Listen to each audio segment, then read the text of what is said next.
MIDI. YouTube friendly. I like this. Me too. Hey, this is Red Band coming to you live from the Ice House Comedy Club at Deathsquad Studios for a brand new episode of the Deathsquad Chronicles. I am joined by a bunch of new people. Nope, no, old people. Guys, give it up for Brody Stevens. Yes, it's awesome to be back on the show. I haven't been here maybe for 6 weeks. It's been a while. Only about 2 months tops. And you brought a cricket, I hear. I hear a cricket. Where are we, in the mountains? Are we in Yes. Arrowhead? We're camping. This is a camping. We should do podcast. like a camping That would be cool. show somewhere. That would. Like go up into the mountains. Around a bonfire. Yeah. That would be neat. I mean, Yeah. Let's act like we are. Camping stand-up show? yeah, stand up, live podcast, yeah. something like that. Like, Remember that desert festival last year? exactly. Yeah, that was cool. But Hey, Brody, who are you talking to? I'm talking to a guy as I adjust the mic stand here. Is the sound okay? Yeah. Is sounds the great. sound okay? Sounds great. By the way, I am Stephen Brody Stevens. Brody protects little Stephen. Yes. So we have a couple visitors here right now, players, engagers, people, good guys, good women. He is originally from Boston.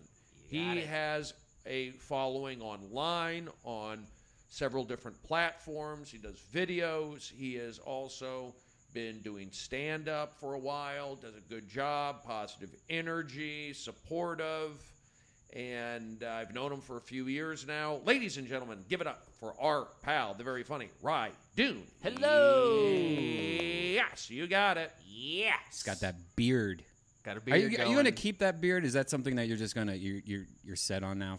It's going to come and go, but it's here right now. It's not itching you. It's not bugging you. No. Because it's bugging all of us. No, it's not. I don't mind Bugs it. you. I don't mind it either. Brian's jealous of my beard. We've Oh, talked really? about it. Is that what it is? Well, we thought about it. No, I just think he looks like, I don't know. He just looks like an old drunk guy or Well, something. he looks. Oh, wow. I think it changes your look. You're being racist towards Irish people right now.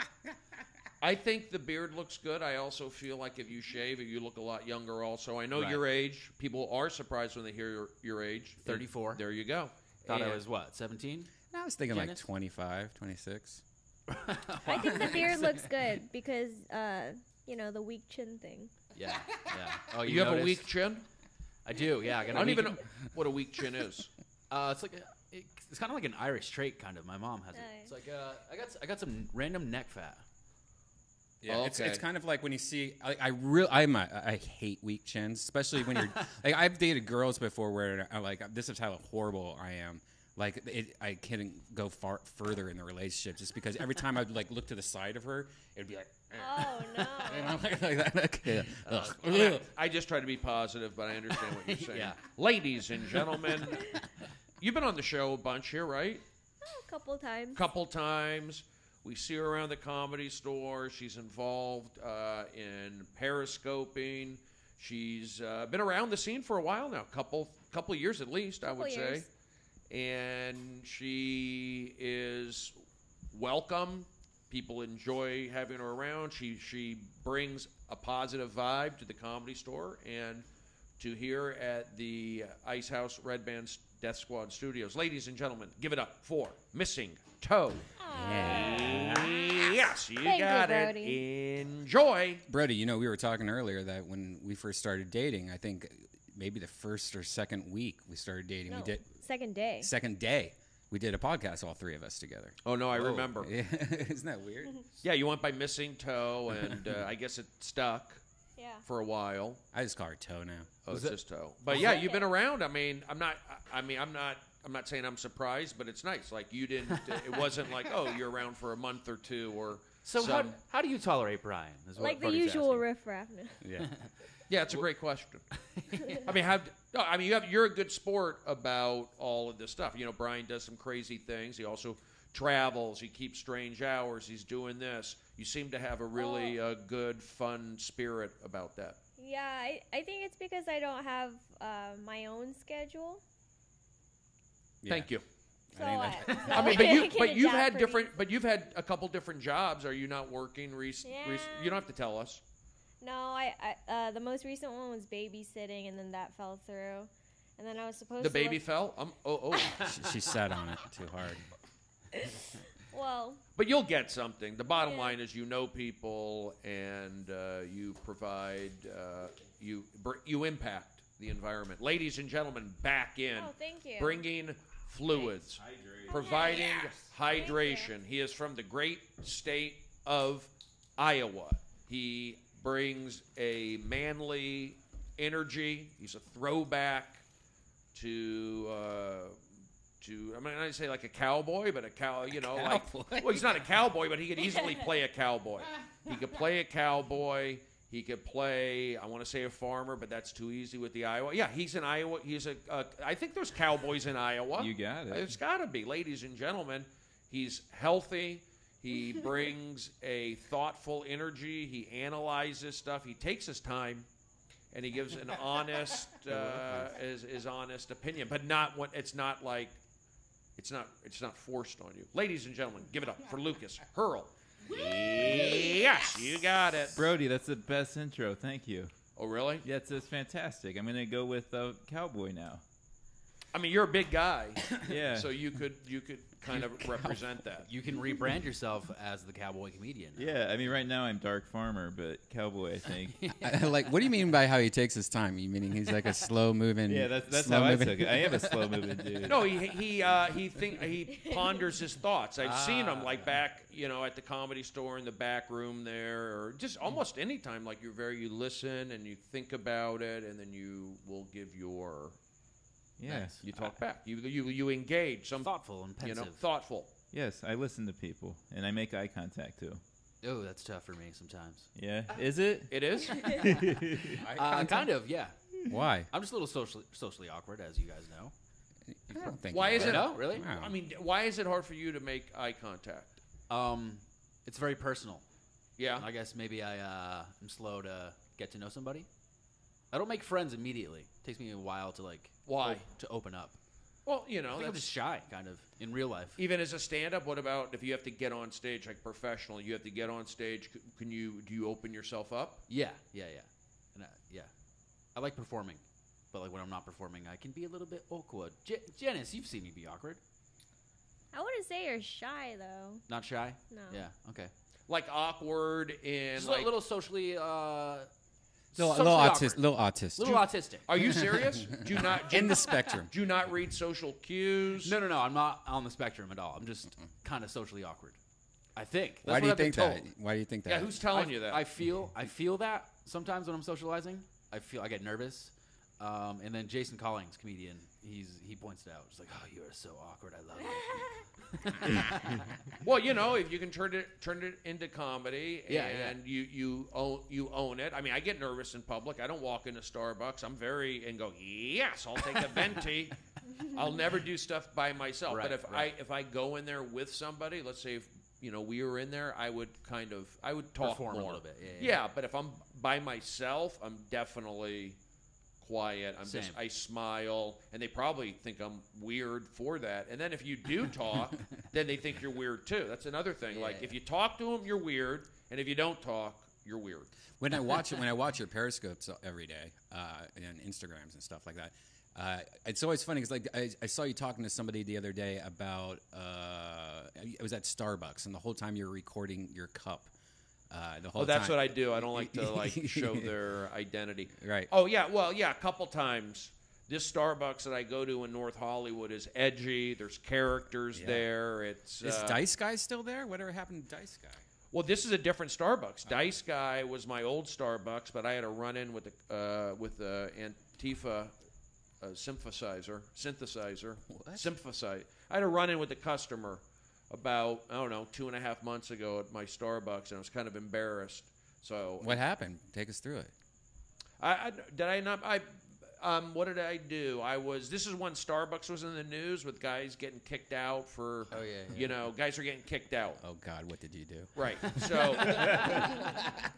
I walk into my regular Starbucks like I normally do, where I've discovered Dice Guy, and I've had a lot, different other characters, but mostly, Dice Guy's my main. Dice Guy was a guy that hung out at Starbucks all the time, and he just sat there and constantly rolling dice. He had like 5 different cell phones for no reason. Yeah. and he was almost like he was a crazy person, but he didn't seem. But he was addicted to some game, Yeah. some online dice game, and he would just roll dice on the community table at the Starbucks, and then you'd see him rolling it outside on the sidewalk. He was just addicted to rolling, and like people weren't, they were shocked like seeing dice rolling around. Yeah. So I just started, documenting it. It was just kind of funny to me, but It was weird. that was Dice Guy, and then I spoke to him eventually. And he was into strange stuff, moon landings, the moon people coming out of New Mexico. It's like just a kind of a weirdo guy. But then again, This is I'm not saying he made sense. this is Dice Guy right here. There's Dice Guy. I guess there's no sound. He's just rolling dice, headphones. There's no sound on this. I guess.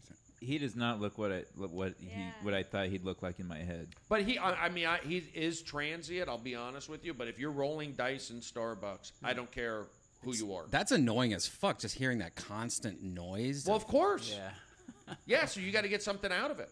So that was I never had any issue with Dice Guy or anything with that. So recently, when they're getting people escorted out of Starbucks for not ordering, then they said everybody can stay.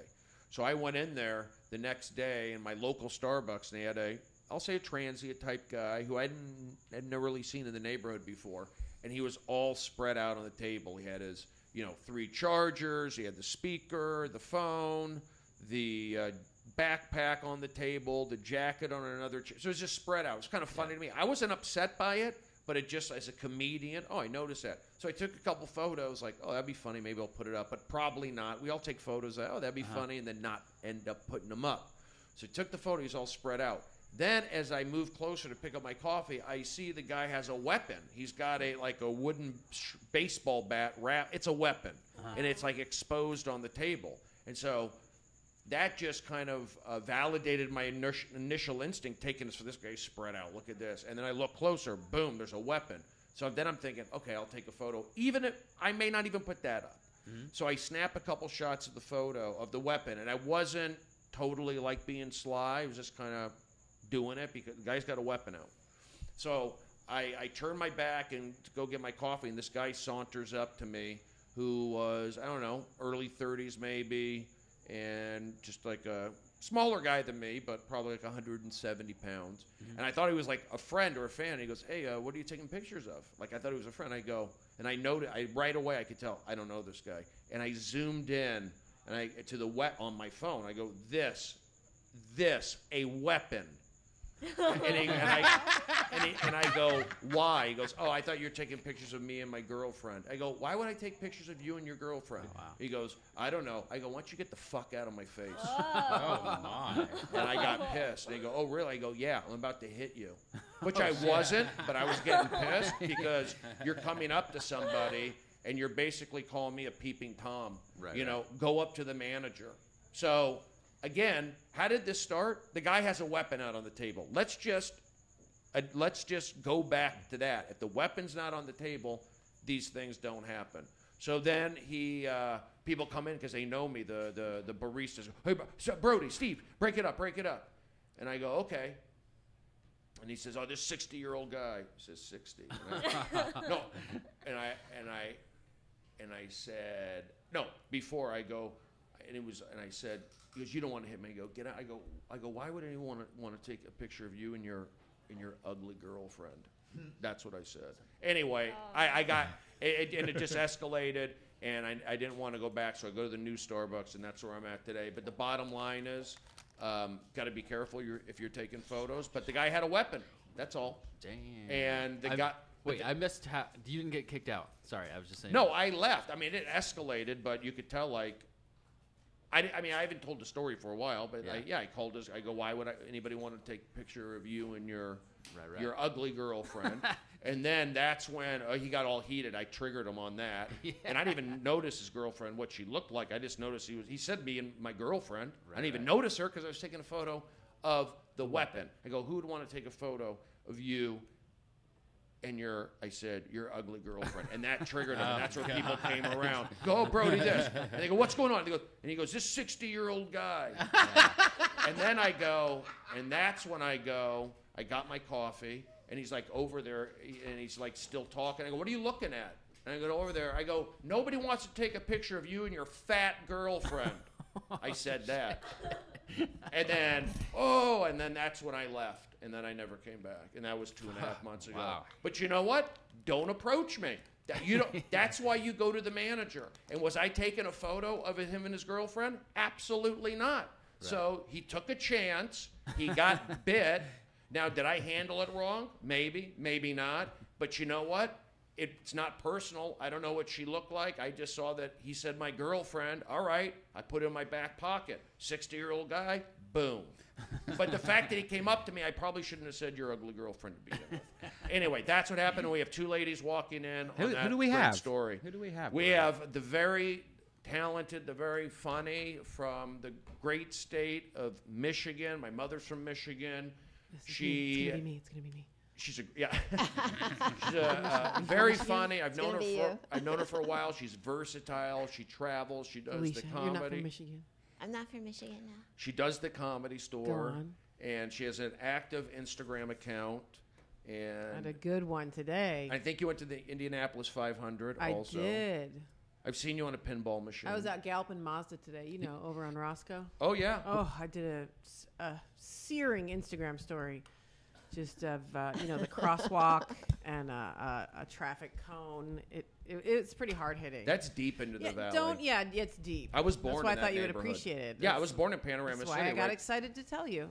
Yeah, that was... I ate at the Horseless Carriage Diner today. Isn't it? But a lot of those TV shows filmed in the valley in that region, like Parks and Rec. I'm sure you guys may have been on that, or the Office shot out there, like deep into like Saticoy and Roscoe. Auditioned for it. Oh. Didn't get on it. Well, ladies and gentlemen, she's been on a lot of stuff, and she has a movie out. I saw the Instagrams with You're in a School with Kevin Hart. Yes, that is correct. And Night School. We'll with learn Kevin Hart. Night and School Tiffany Haddish in September.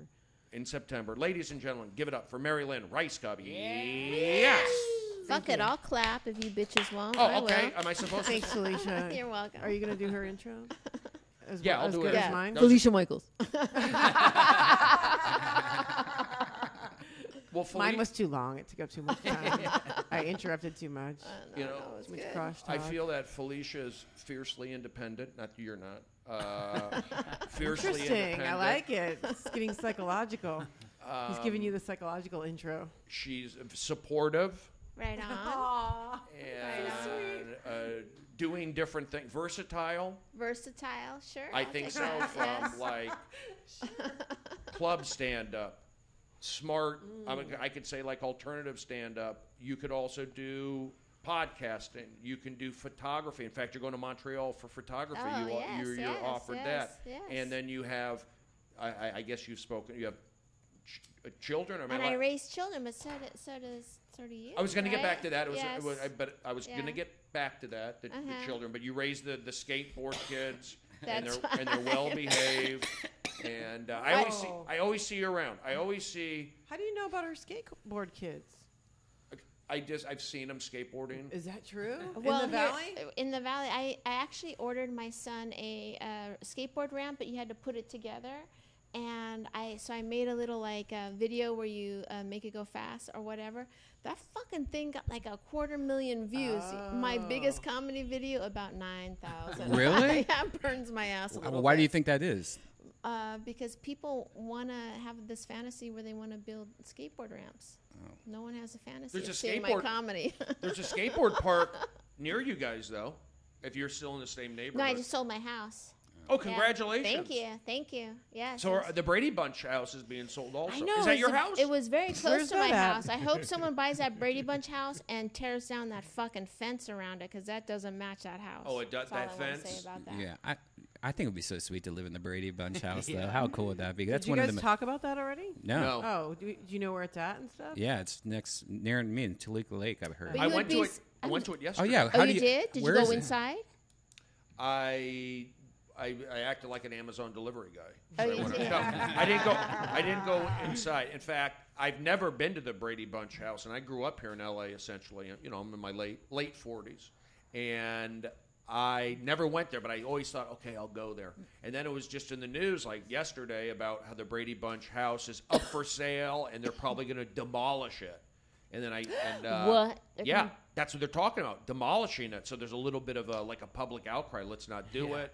And then I figured, okay, I'm going to go save. I said I'm going to go save the Brady Bunch house. Just something funny. And it's not very. It's like 5 minutes from where I was, and I had never gone. And I drove there. A couple news cameras out there, and I drove by the house, and it really does look like it looks like the Brady Bunch house to me. And it was pretty cool. And I've been to the Karate Kid apartment. I feel like this Brady Bunch house is pretty right on. That would be such a bummer. Whoever bought the Brady that. Bunch house and would tear it down, fuck that person. They should turn it into like an Airbnb. It should be. That's an excellent that's idea. great. Cool. Should I be. think it's got a cool shape to it. It Yeah. doesn't look. God, you're right. They would Like make so shitty. much money Yeah. if they made it an Airbnb. But here's the thing. What Tons. about if you go in the Brady Bunch house and the kitchen is different, right? Because we Yeah. all, right now, Probably you is. can envision the kitchen, right? yeah. I'd Well, be they should pissed. remodel it. Remodel it. Doing a renovation. No, they should keep it the way it was, I think. That staircase. The Full House also. Was the inside though? Wasn't the inside just a set? It wasn't like they didn't film it inside. All the right, house. so I'll give you Yeah, that. let's Like get they, real. the inside was probably just like Break the it down. worst. All right, Tell my 'em how- apologies. Tell them how showbiz works. A girl can dream. So you're in that movie Night School, which is Tiffany Haddish is in there. Yeah, also. it's super exciting. Was it good? Was it fun? I'm sure it was fun working with Tiffany. It was a blast. It was the best. It actually was the best. It was And in Atlanta, right? It was in Atlanta. Let's take a look at it. Maybe some other day. Oh, look at An you. amazing job in sales. So profesh. Home once if you love chicken. Home twice if you love the Lord. But I'm here now to get my GED. You would have Karen to go to Killam? night school. You're in my house. Are you doing a black voice? No, I don't hear color. Okay, night school people. You're the night school teacher? No, I'm just a bitch that like to wear blouses. Yes, I'm the night school teacher. Whoa. Let's do Yeah. some introduction. Look at those pants. We can Skype Fat into Joe. class. Yeah, if you're doing time at the Georgia Correctional Facility. You're next. And he went to, oh, How about you, Romney ma'am? is so funny. Oh, yay! In the trailer. Nice. Oh, awesome. Oh wait, Al what Madrigal's did, in wait, it? what did you say? He was my. Live in Randy's parents' laundry room. My name is Luis. I'm going to become a I'm the- singer-songwriter. Ooh, like Julio Iglesias? No, not like Julio Iglesias. Ooh, it's gonna be a long that's great. semester. That's what's up. Oh, I love that dude. She's not like He's From so Office funny. Space? Dude, he's so funny in this. School Everybody policy, is. if you don't pass that test, you're out. We're gonna have to steal the test. Really? What? Capers. Laundry He's day. great. So you wore yellow? It's fresh. It's clean. Get your arm out my face. Yo, what you doing? What's it look like I'm doing? You gonna take my car with my baby in the back? Ain't no baby in there. Right there. When? Teddy, this suit you got on is dumb as hell. I am where I'm supposed to be. At a fast food joint next to a strip club. If I stand in the right spot, I can smell cocoa butter and fried chicken at the same time. Take this suit off. You go take this test. I need you to go out there and I need you to stall. No, I can't flirt. And my deal's innocent. Now it's all about the butt. I heard a guy say, I'm gonna crack that butt like a walnut. Why would you start there? Wouldn't you want to start in the front? Stop it. Are you trying to get your GED? Yes. This dance is for students only. Get out my way, bitch. Whoa. Hey, yo, Bobby, watch out! Please continue with the Pythagorean theorem. The issue is you're clinically dumb. I knew it. There's no cure for what you have. Oh my God.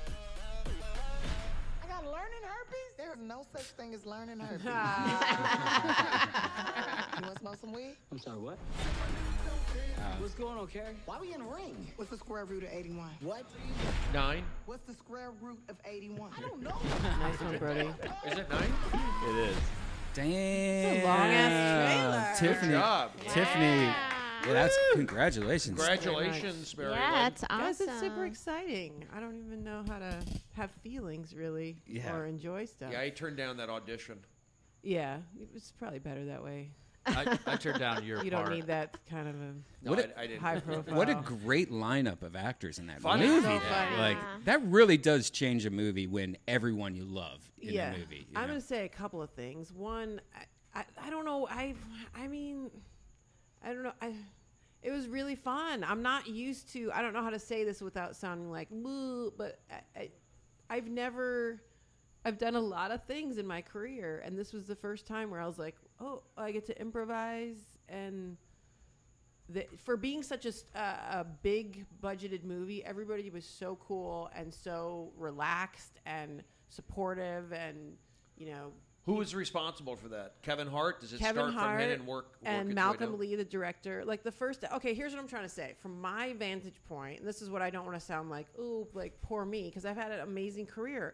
But at this point, I'm used to going in there and going, all right, here's a not necessarily a piece of crap, whatever it is. Give me one line, and I'll fucking make something of it. And this is the first time where I'm like, oh, my character didn't get cut out. I actually have an arc. I improvised stuff that made it in the movie.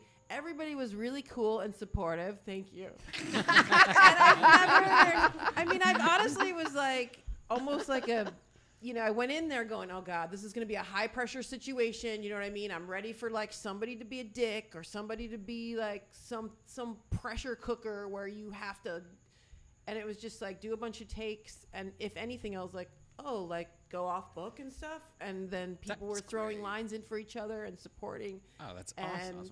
And I got to watch the screening. You look good in it. Yeah, and you you look look good great in in it. it. Yeah. Right. Yeah. She didn't let me wear my hair extensions, but that'll sort itself out. I'm so happy for you. That's awesome. Thank you very much, You're very everybody. welcome. It was a long ass trailer. That was what Yeah. this is. I the got like I second have a one. husband in the movie, and you actually see what happens to my character. It's a silly broad nice. comedy, but you Yeah, see like my cool. problem at the beginning, and you're like, oh, that's where it goes. And Very usually nice. it's like, there's me. I said a half a word. I'll be back in the So it was very exciting. You guys must have laughed your asses off. We laughed our asses Yeah. off, and that was it. Yeah. Yeah, you look great. Thanks, you guys. I appreciate it. Brian, let me ask you a question. When should I run in for the beginning of the I'm gonna show? go check on that now. Okay, Brian's going to check in on that. Is there a lineup? Yeah, there is. Let me first check on that fucking. So, shit. Lucas, Hold you on. want to add something? Let me You're get my here, cane. ladies. Lucas has been soaking it in. Yeah, I've been There so. he is. All right, in the last Do 10 you want me minutes. to go in there No, I'm and good. check? That other show is still on. like, Brody, that. how far is the new Starbucks from your old Oh, you're Starbucks? late. This one? Yeah. Aw. It's maybe a minute, 2 minutes further. Okay. I just don't. I drive there. Yeah. I do my walk in the morning, but I just walk back home. Yeah. I don't walk to Starbucks. Yeah. And Mary Lynn, the first thing I noticed was your hair in that trailer. Yeah. It's not kind great. it's got a very like schoolgirlish kind of like Yeah. it's kind It's like good. It's curly. good for a mom. Yeah. The It's first, a funny yeah. I mean, the first thing I noticed was your great acting. Thank you. Thank you. I Thanks, knew she was a- everybody. I got to help you. Thanks, Look, that's very everybody. dangerous. I knew you were a great Very actress. dangerous. First thing I noticed was your kind personality. Oh, thanks. So, can I ask a serious question though? Yes, so please. when you're in a situation like that and you go in on like on the set, right? And it's Tiffany and Yeah. it's Kevin and all those other people in it. Like, how are you? How much fear do you have going in? And what is that fear? I have a lot of fear, and I get really quiet. The first time I went to it, it was for a rehearsal, and everybody was in like a table like this in the day, and I mean, I was still nervous, even when everybody was nice. Everybody else seemed not nervous, but I just get really quiet, and I'm like, I'm gonna just do whatever you need me to do. But- like I turn into But that. you're friends with Rob Riggle. You're friends with Tiffany. I didn't you're know friends Rob with Al, Riggle. aren't you? Like all these guys. Like Tiffany was not there, and Tiffany I just knew like in passing. Tiffany was the kind of thing where I was like, I'm not sure if she'll remember me. I didn't really know her from comedy. I just stopped her in the hallway. I was like, you're really funny. This was like a couple years ago. But you're all stand-ups. Like Rob's a stand-up. Yeah, Al's yeah. a stand-up. Rob, You're we a had friends in stand-up. common. I mean, we got along great as soon Yeah. as I met him, but it was like people that I knew, friends of friends. It wasn't anybody. Al Madrigal was like my on-set husband, who I got coffee with every day, but I had never really hung out with him. Uh-huh. And on that very first day, it was Taron Killam, who's like amazing from SNL. Did not know him. Kevin Hart was in the room. The director. They're all eating lunch, and they're like, "Hey, You just walk in like you don't know what everyone's vibe is. You don't That's know what I what's was gonna just happen. thinking. Like when you meet people like that and so many at one time, But right all away, these different comedians, like how is that? Kevin was really cool right away. He goes, yeah, I know I'm kind of a big deal. And, kind of like puffed himself up and made fun of himself at the same time. He's like, yeah, you're right to think that. Like I am, but I want everybody, I want everybody to be Right. funny. And the funnier you are, the funnier I am, which is exactly what you want to hear. That's exactly what you want. Right. You're like, oh, okay. Immediately, like he's cool and awesome. And then the director, same thing. I want, and it's also very rare that you would even have rehearsals. Like we had a few times where we got together and like had a dinner and Oh, really? and we're in a conference room together and did some rehearsals. Yeah, it was really exciting. Could I add? I was I had to do a scene for The Hangover. I worked with Rob Riggle and Zach and those guys, and I don't know. I just like you got to like go for it. It's like. So were you nervous, even though you knew them, to I show up on set? No, I was only nervous about remembering my line. Yeah, that's what I would get nervous about. That's think the only most. my line. But I had to work with Robert Downey Jr. for like a whole day driving around, and it's like I don't get nervous like having certain people in the audience. Even like I brought my mom to the show at the Ontario Improv last week, and it's like I don't get nervous. I'm able to like step up. I kind of like it when there's cool people watching me, but. I get more nervous in real life than I do when like the cameras are there. Oh, which is really? kind of a fucked up See, I'm kind thing. of Like that conference room situation, going like, hey, like everyone just being themselves and stuff. I'm like, I'd rather not be myself and know what the job is and go in there, like shooting the shit is terrifying to me. Would you say you're socially awkward? Oh, thank you. No, are you? Yeah, always. Yeah, I mean, yeah. less Me now too. than ever, but We were I talking mean, about that earlier, but I, I feel like I made a am, too. career out of that. I made a Right. career out of it. Do Looking you back, I get- mean, I was like paralyzed, and they're like, "Oh, you're the nervous secretary. Oh, you're the weirdo," and that's because that's what I was doing. Like, Right. I couldn't help myself. Do you get more nervous when you're in a professional situation or when you're in a personal situation, like at a PTA meeting, or you know what I mean? Like, do you? I In don't that know. sense? That's a good question. What about you? I get super nervous when at the it's PTA. when I'm forced to be around people I don't want to be around. Yeah. You know what I mean? Yeah. But I have to do that and be polite. Then I get all socially awkward and I say stupid stuff and People don't you get don't want to be invited around, back. or situations where they're like, "This is where you're going. This is not really my right. place. Yeah. Exactly. or Yeah. my people." Yeah. I mean, I've been in social situations. Like I'm good at like hanging out with baseball teams. I'm good with hanging out like individual celebrities. I'm not always great with like approaching women. I get nervous about that. I haven't. See, look, there I am with Zach at Helms, and I just had to push it, and then I was in the scene in the taser I love scene, the way you look in there. and I just pushed it. I mean, I'm serious. Like, it's like this is the major leagues. I can't like. I'm not going to double. I'm not going to like second guess myself when I'm on the film. Right. I mean, it was for a second you go, oh, it's kind of like. Oh, I'm doing a movie. That's kind of weird. It's like weird reality, but then you just like go for it. And I feel like, again, my only nervous is like remembering lines. I get nervous. I mean, I've been doing stand up is its own thing, and then acting stuff. And like I said, usually the acting, different situations where you just show up and you're like, all right, and you assess and you go, how do I fit in here? How do I make that work? But I feel like all those other guys were used to improvising and being like Riggle, like he's been in movies where and that was surprisingly, having a comedy background, that was still new for me. And that scared me. So there was a take where I was doing a funny reaction, but I was still being real, right? And so when you cross that line, I'm extrapolating. I don't know if this is what I think you're talking about being nervous, but when you're saying you pushed it, you kind of went for it, right? So there was times where I held back because I was doing a funny reaction, and then Al was sitting behind me, and he's like, do something. He's like, this is your take. Like, this is your close-up.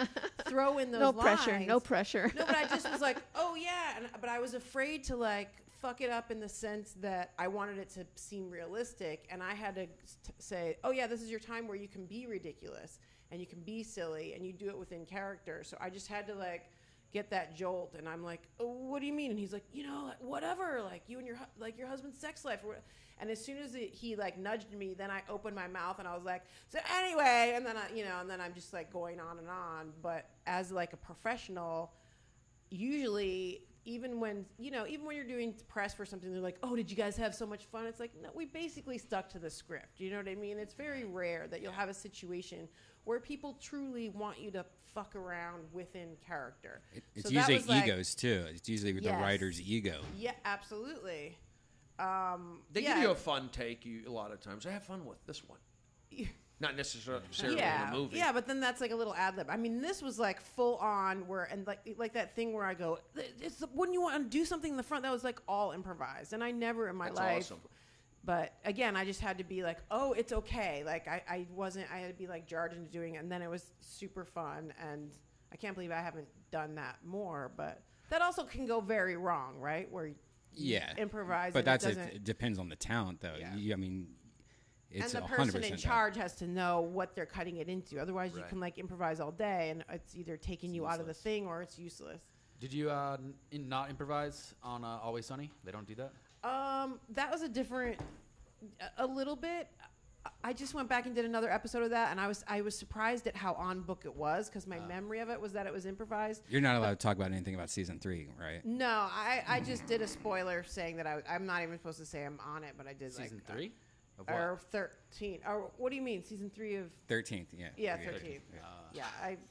13th. But when they brought me in for that, and they said like you give. Sorry, I lost my train of thought.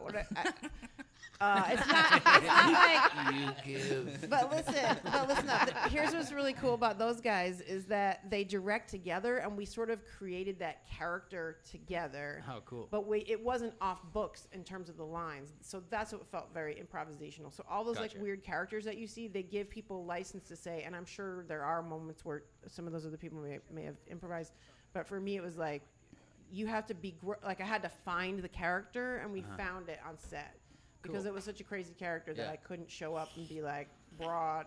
Yeah, like they kept going, you're too likable. And I was like, go on. And then, I had to find like that gross. Gotcha, yeah. So that was the fun, creative, like improvisational section of it. That's all I want to say. Oh, there you are. You look different. I'm more confident. I've grown into my body.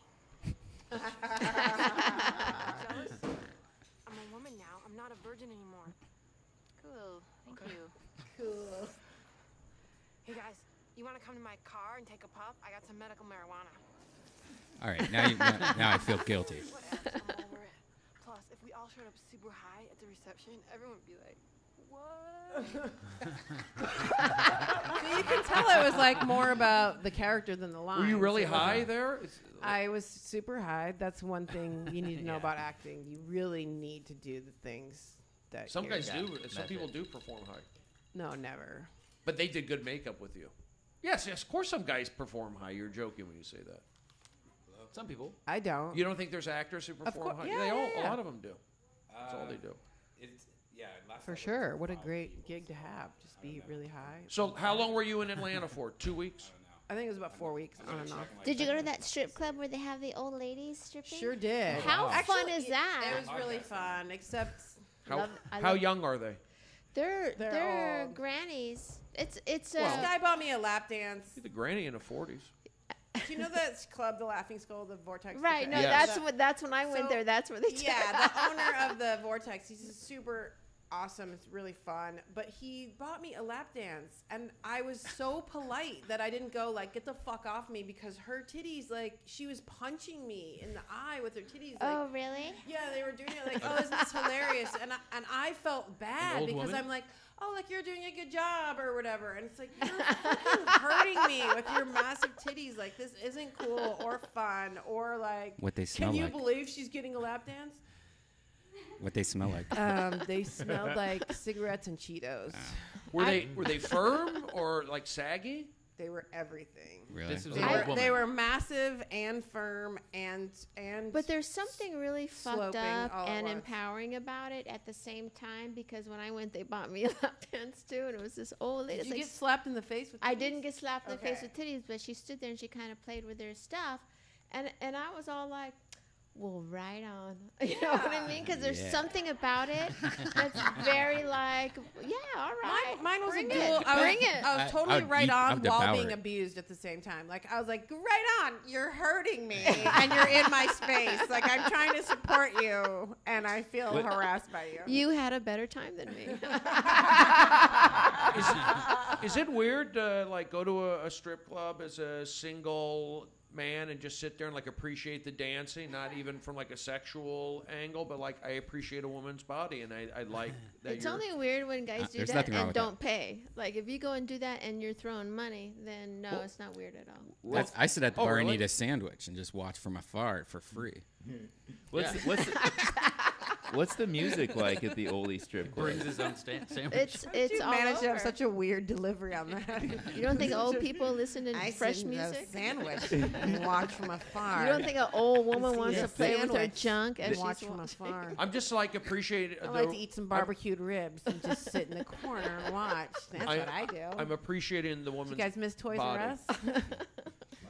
Do you go to strip clubs a lot, Brody? I mean, is that something that I've done to them. I've gone in the past. I used to be in. I played college baseball. I lived a wild lifestyle. How many times do you think you've been? 3. No, I've been to strip clubs, maybe 10.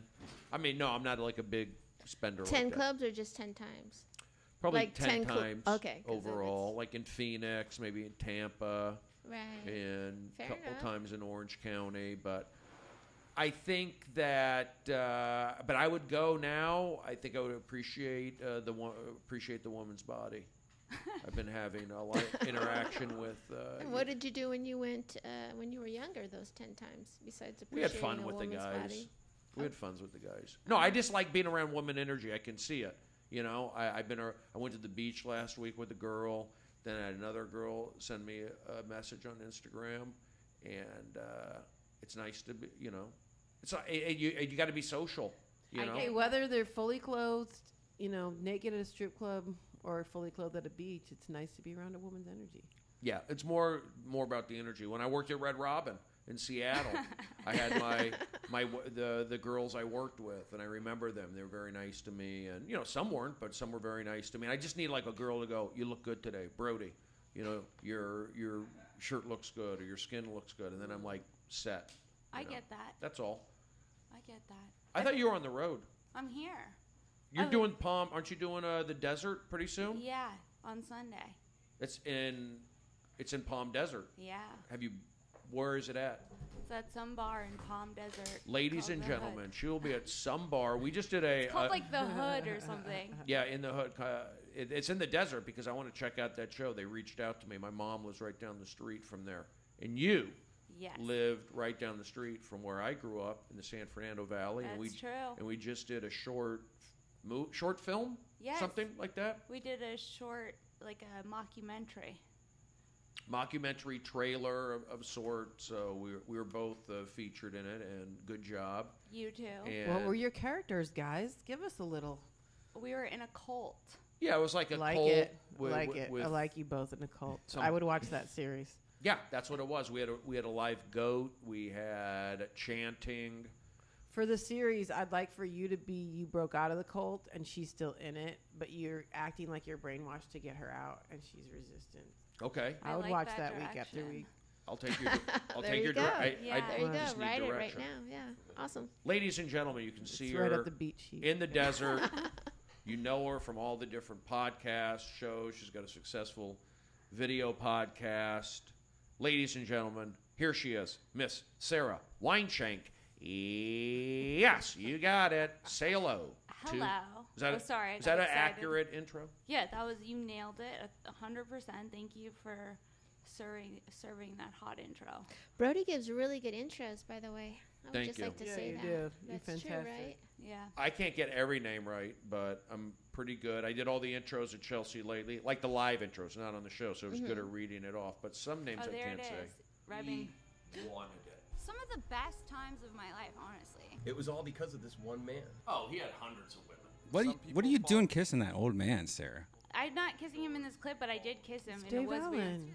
Is it? No, I don't That's think me. it is him. You have to come down, and that's the scary part. Gold started preparing us for this big Oh, abduction. it's not him. The UFO takedown. we were surrounded by so much light, and then it was dark. Whoa! I did not realize that was going to be in on. it. Yeah, I'm not into the violent stuff. Was but- that filmed in Topanga Canyon? No, it was filmed in Encino, actually. Yes. That's where Encino. we grew up in that area. Encino, Tarzana. Something about the valley. It's cool, but I'm not saying I could take it. I've gotten a lot out of it. The valley. I've squeezed almost every ounce of what I can from the valley. I feel that. I've extracted about everything I can extract from it as well. Not to say that I won't come back, but I feel like, maybe I need to go by the ocean a little bit. I don't know. I was in Venice last night. I went to the beach last week. With a girl. With a girl. It was nice. You appreciated her energy. I did. Did you guys grow up in the valley? Yes. Let's extract the most that we can out of life. Yeah, no, guys. because I have a friend who grew up in the valley, and at the age of 13, 14, she was like on Hollywood Boulevard in the 80s, like partying and stuff. Yeah. Was that like you, like, because when you're so close to so much action, did you guys like hit that stuff early? Yeah, I did. I mean, I had like a fake ID at 19, and I was like, could go out to like all the Hollywood clubs and like did that like about like 3 or 4 nights a week. Like, Oh, wow. Oh, wow. Yeah. While I was in college, I went to college in Orange County, but I would like come home and like that was my thing. Hey guys, I got For a some little bit. bad news. We had to cancel the show. This is like an awesome lineup, too. I know. Ice House sometimes is weird like that. Last week we had like 30, 40 people, and this week there was 7. What does that say about me? I'm being selfish. But I'll tell you what, I'd rather do the podcast. Yeah. True that. I'm enjoying the There podcast. You outie? I'm sorry. Is everyone? I'm not I'm disappointed, but I'm not. I perform for all of you guys. Do you have a spot, Mary Lynn? I double booked at the improv. Nice. What time's your spot? Nice. 10:55. Do you have a spot at anywhere else? Door 11:45. I'm at 11:30. What do you want me to say about you? Are you in the main room or the OR? Here she is from Detroit, Michigan, and night school. The very talented Mary Lynn Rice Cup. Bye, Mary. Yes, Sarah Weinshank. Yes. Brody, did you have a fake ID as a kid? I had a fake ID in college for like a year or Back two. then it was so easy though. Like I remember actually splitting the was. plastic apart on my ID and just taking a pen and changing the date of like on it and then sticking it back together. That's how. It's so hard now for kids though to have a fake ID. You know, even to get a real ID, you gotta bring so much information. It is, right? Yeah. Yeah, I grew up, I mean, I'm older than Sarah. I graduated Reseda High School in 1988. And for us, like, we did mischief. We would, like, sneak on the back lot at Universal or sneak onto Warner Brothers. And then we spent a lot of time, like, at the batting cages, or we would go to Santa Monica Beach, but a lot, the Fashion Mall in Sherman Oaks. But Oh yeah. we were more athletes. We weren't, like, nightclub kids. We weren't, but there were, like, skateboarder kids around, definitely, like, stoner skateboarder kids that were, like, tough somewhat, but if you played baseball, I mean, even baseball was good for me. It gave me structure. So, but the Valley was it was somewhat wild at times. Yeah, because you have access to more, as much as you want, really. I feel like.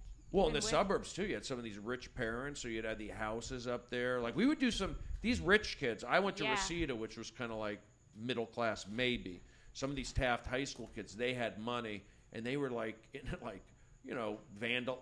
Mailbox baseball, throwing orange, like going after people, like mischief. Yeah. That's kind of what kids were doing back then.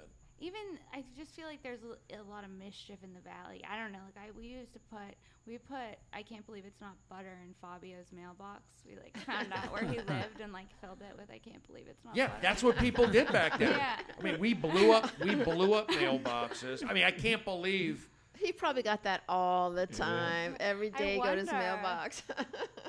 Or the guy that lived like next door to him got it a bunch too. Yeah. And he's like, It's one of them. Yeah. But I'll say this.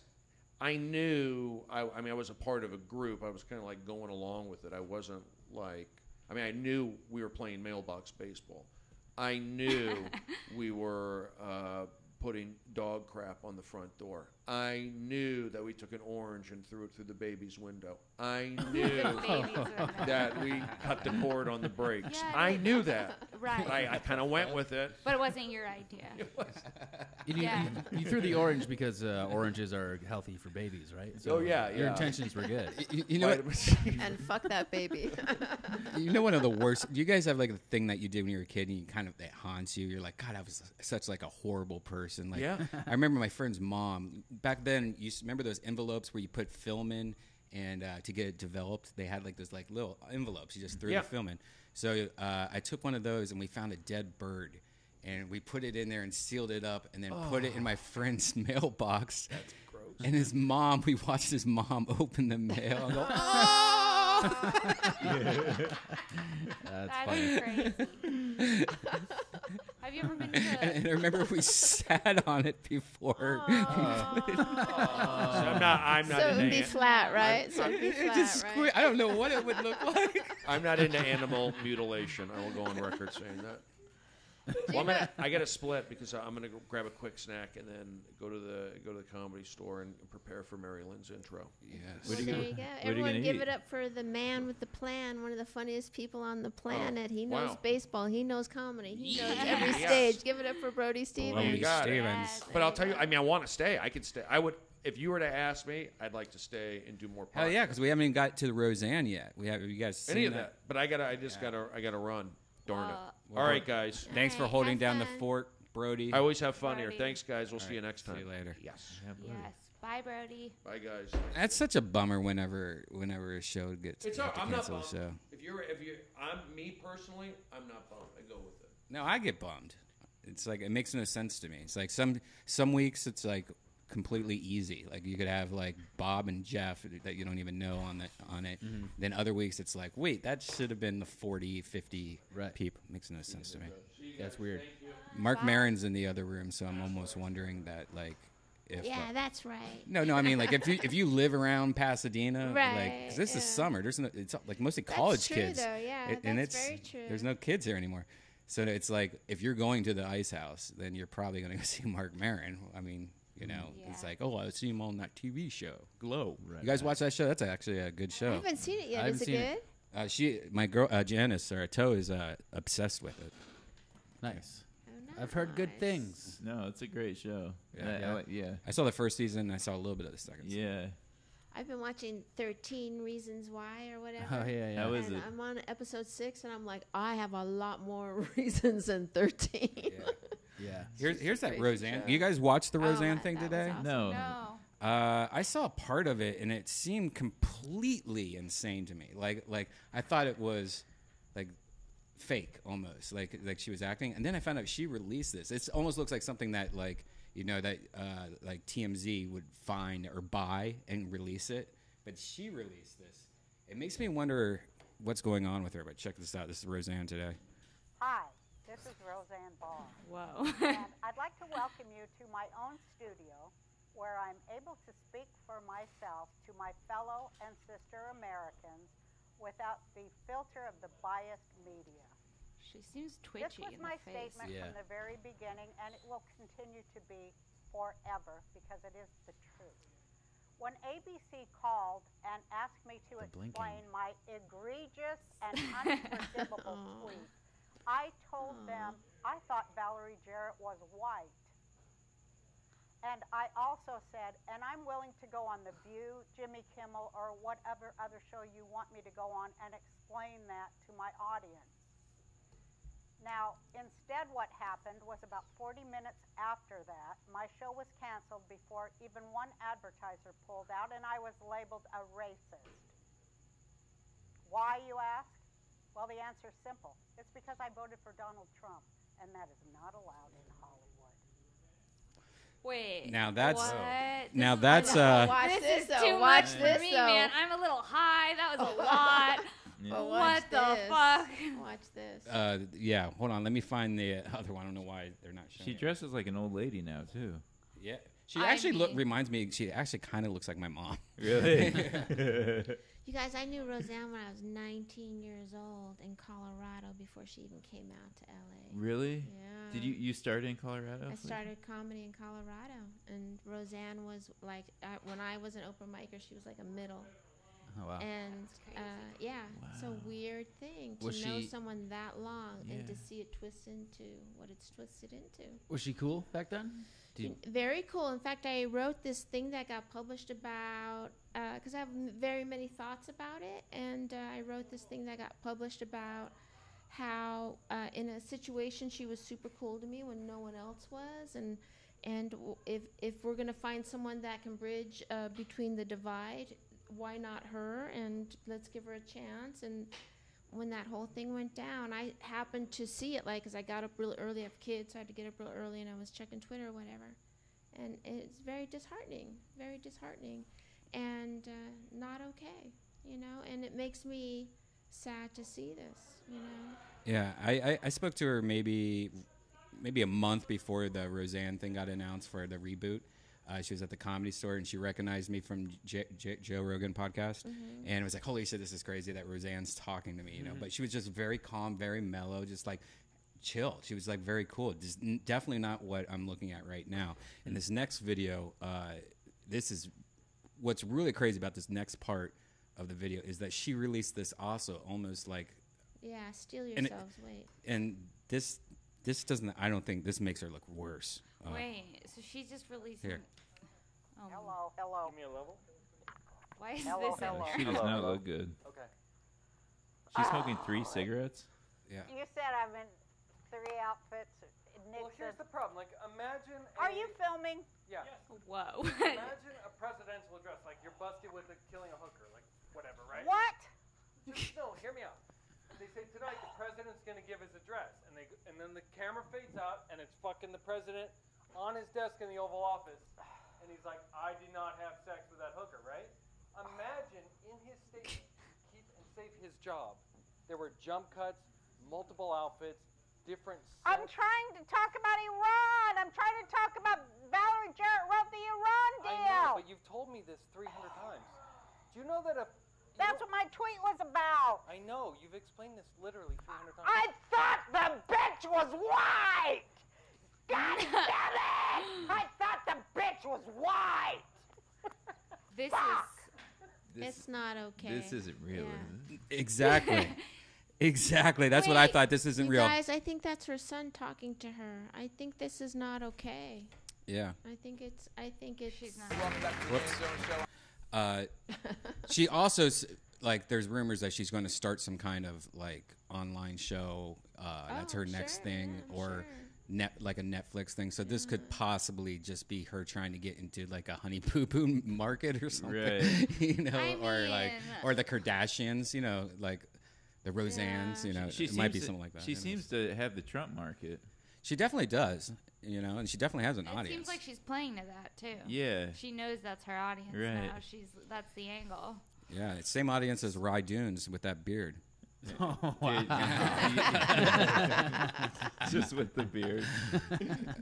He hates my beard. You guys don't feel a little bit like you're watching someone who there's a problem? Totally. I don't really there's like an watching emotional it. problem. Totally, going like on. mental illness or something. Something's up. Yeah, it's like it's a bad like Hollywood story, kind of like a fall from grace situation, or a prescription medicine mishap. Yeah, you know, because I don't know. You know what gets me is I had an older comic say to me, did she ever do anything in front of you when you were younger where you thought that's racist? And I said, no, but she did it in front of the whole world. You know what I mean? Like, it's, what are you talking about? Like, she showed everyone. You know what I mean? Like, you know.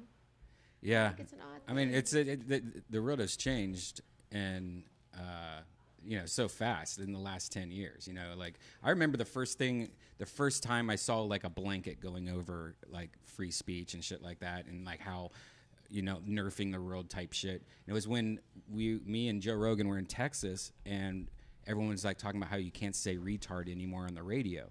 and we were about to do a radio interview, and Joe was like, "What the fuck? You can't say retard? Like, give me a break, you know?" and then like some woman was like, "Oh, you said the R word," and it was like, "Wait, what? Like, you can't say retard?" And then from then it's became transgenders and all Can't that. say tranny, right? Tranny, yeah, I remember tranny. Yeah, like I always thought that was weird, and then, but now I get it. But I was just saying to someone the other day, like there was a show where I think it was on Fox. I'm not sure about that part, but where one person was talking to two people, and one of them was African American, and in the conversation he's like, "You're out of your cotton picking mind." And I grew up with my dad, who was from Oklahoma, and that's like, I never put together that saying cotton picking mind or whatever was like a slur. I didn't put that together. And when I heard that, and everyone's like, "No, you can't say anything," but it's like, well, it makes sense. You know what I mean? And why would I just want to keep saying something if it wasn't hurt other people's feelings? Yeah. I mean, it's hard to keep up with like the... No, you there's know what that I mean? part of like it too. 2 years yeah. ago, tranny was fine, and then you're like, okay, I have to unlearn that now and not offend anybody, and like I don't even mean it in that way, and it's just like. What do you guys think? What do you think the next thing to go is? Like, if you were to think something right now that would be in an Oreo commercial, but you're always kind of like, that is close. Like that's. Well, a lot of people online have been saying, like, when everyone's like, Trump is sucking Putin's cock or whatever, and a lot of people are like, you know what, that's not okay to say that. It's okay to, not, to make fun of two men being together. And I'm like, you know what, all right, like, I get it. If I was in that position, I'd feel weird about that too. Yeah, I would say white trash. Oh yeah, white trash. Yeah. Wow, that's a good one. Prediction. Well, I was reading about these like other races offended by the term, because when you say white trash, you're implying that trash naturally is dark. So you have to say the white in front of it. You know what I mean? Wow. So it's like all the other races are getting offended by like our term. Wow, that's Well, interesting. like sometimes. That's our word. That's our word. We came up with it. It's for NASCAR, wrestling, and cheap beer fans. Mountain Dew. Yeah, Joe Dirt would be the most racist movie in the world. Kid Rock. I could see like Trump supporters being offended by white trash too. Yeah. Like, because we're not trashy, we're white. You know what I mean? Yeah. Just like they blame Old's reverse right. racism, and then they vote for Trump. I had a girlfriend who grew up poor and like would be considered grew up white trash, and she didn't enjoy it just because she was fucking trash. Yeah, no. So- I mean, nobody who's white trash wants to be called white Right, trash. totally. Yeah. I don't know, I'm white trash. It doesn't bother me. I'm pretty white trash. Yeah, it doesn't bother me. Yeah. Yeah. But it's Well, a like, you're not in the middle of the country either. Though. Yeah. I feel like if you have.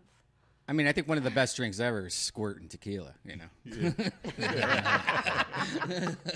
I mean, it's like hey, let's make a margarita. There, it's done. That's That's funny. Hilarious. I actually was shopping for booze one night for a date, and I asked a dude at my local convenience store, like, "What's good with tequila?" Like, because I don't know tequila. He was like, and he told me like squirt. It really I was like, is. "What's squirt?" Yeah. So I made it on like I think a first date, like made squirt and tequilas. Yeah, but the kind Is of that a guy, bad the choice? kind of guys you date, you could just buy beer, like I know. with that beard. I date white trash guys, so just PBRs. that Trump supporting beard, man. Hey, oh geez, I'm gonna shave now. Oh, so a lot of people know that I was in Skankfest. And Oh, I yeah. just Oh yeah, how fucked. was that? Yeah, Oh, well, other it's than great. the leg. It's so much fun, but I also got my leg. Somebody jumped off stage and their foot landed on my kneecap and it popped out of place and all. It's not the place you want to have somebody land on your kneecap. Yeah, and I actually have video of it. The golden pony. Oh no. My man. I love this guy. That's good video. Yeah, so I was going to record Tony's goddamn comedy jam song. I was like, you know what? I have this really nice camera. Let's just fuck around. It wasn't too crazy. It was just It was like a great camera. Yeah. What camera is this? I'll show you in a second. But here, I'll get to the meaty part. How weird is that, though, having footage of yourself breaking a bone? From your perspective. Yeah. Let me find the part of it. He filmed his own 'Cause death. You also you got to be wheeled around in the airport. I want to ask you about that. Oh, that was fun.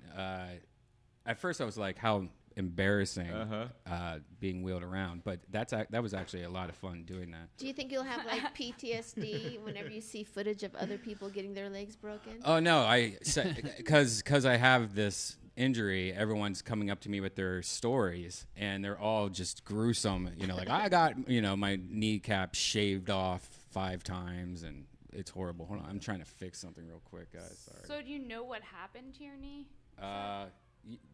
They think the kneecap popped out of place, and it probably tore or injured a ligament or something with my medial. Something I forget what it's called. Okay, got it fixed. Sorry, guys. Shit. How many times have you watched the video? I haven't. This is. Oh no! Oh shit! You're gonna have a flashback. Yeah. Here, this. Your knee's gonna hurt watching it, man. I'm sure I'll be fine. God damn it. I'm kind of dreading watching it because. Well, it's not like you can see my knee. You just see some idiot jump on me, Oh, and it's okay. funny because he, if I remember correctly, he wasn't like on the stage or anything. Let's find a good place to jump. I remember him just jumping. Like I think Jeremiah said Jeremiah whispered to him like, "I'm going to stage dive," and I think that guy heard, "Go stage dive."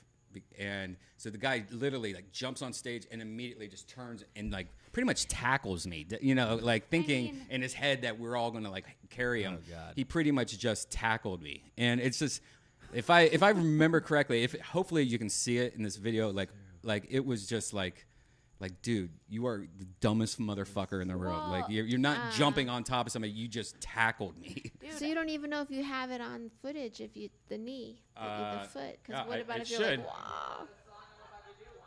Right. Most people don't know how to stage dive, though. No, So- and it was scary. I mean, people Yeah. stage diving Here we go. wasted and Here we go. I don't know. Yeah. That's the guy on the right. We can't see it. Oh, shit. Okay. So There we go. this guy on the right Uh-huh. is the guy that did it. And he's a comedian. That's really I'm great sure he's a footage. shitty-ass comedian. Oh no. That guy? Yeah, right there.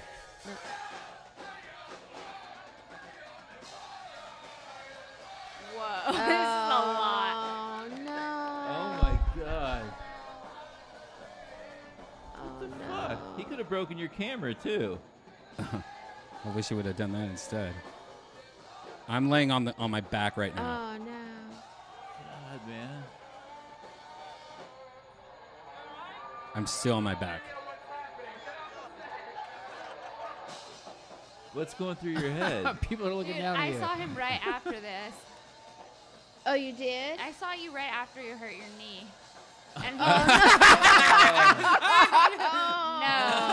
Oh, Hey, good getting that footage at the very end. Though. Those are nice Jordans, man. Those are beautiful So did Jordans. people come over and help you immediately, or? Yeah, people are like, here, you need help up? And I'm like, I can't move. I think my kneecap was, I felt like was still out of place. And then when they lifted me up, it popped back in. That's what it felt like.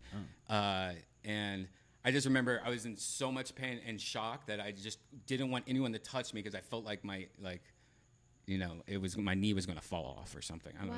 So right away you knew it was fucked up, though. Oh yeah. Yeah. I heard you hear like a click. Did they recognize it from the stage that something had happened? No, I think the people around me did though when they see me, because literally when that guy jumped on me, I fell straight back.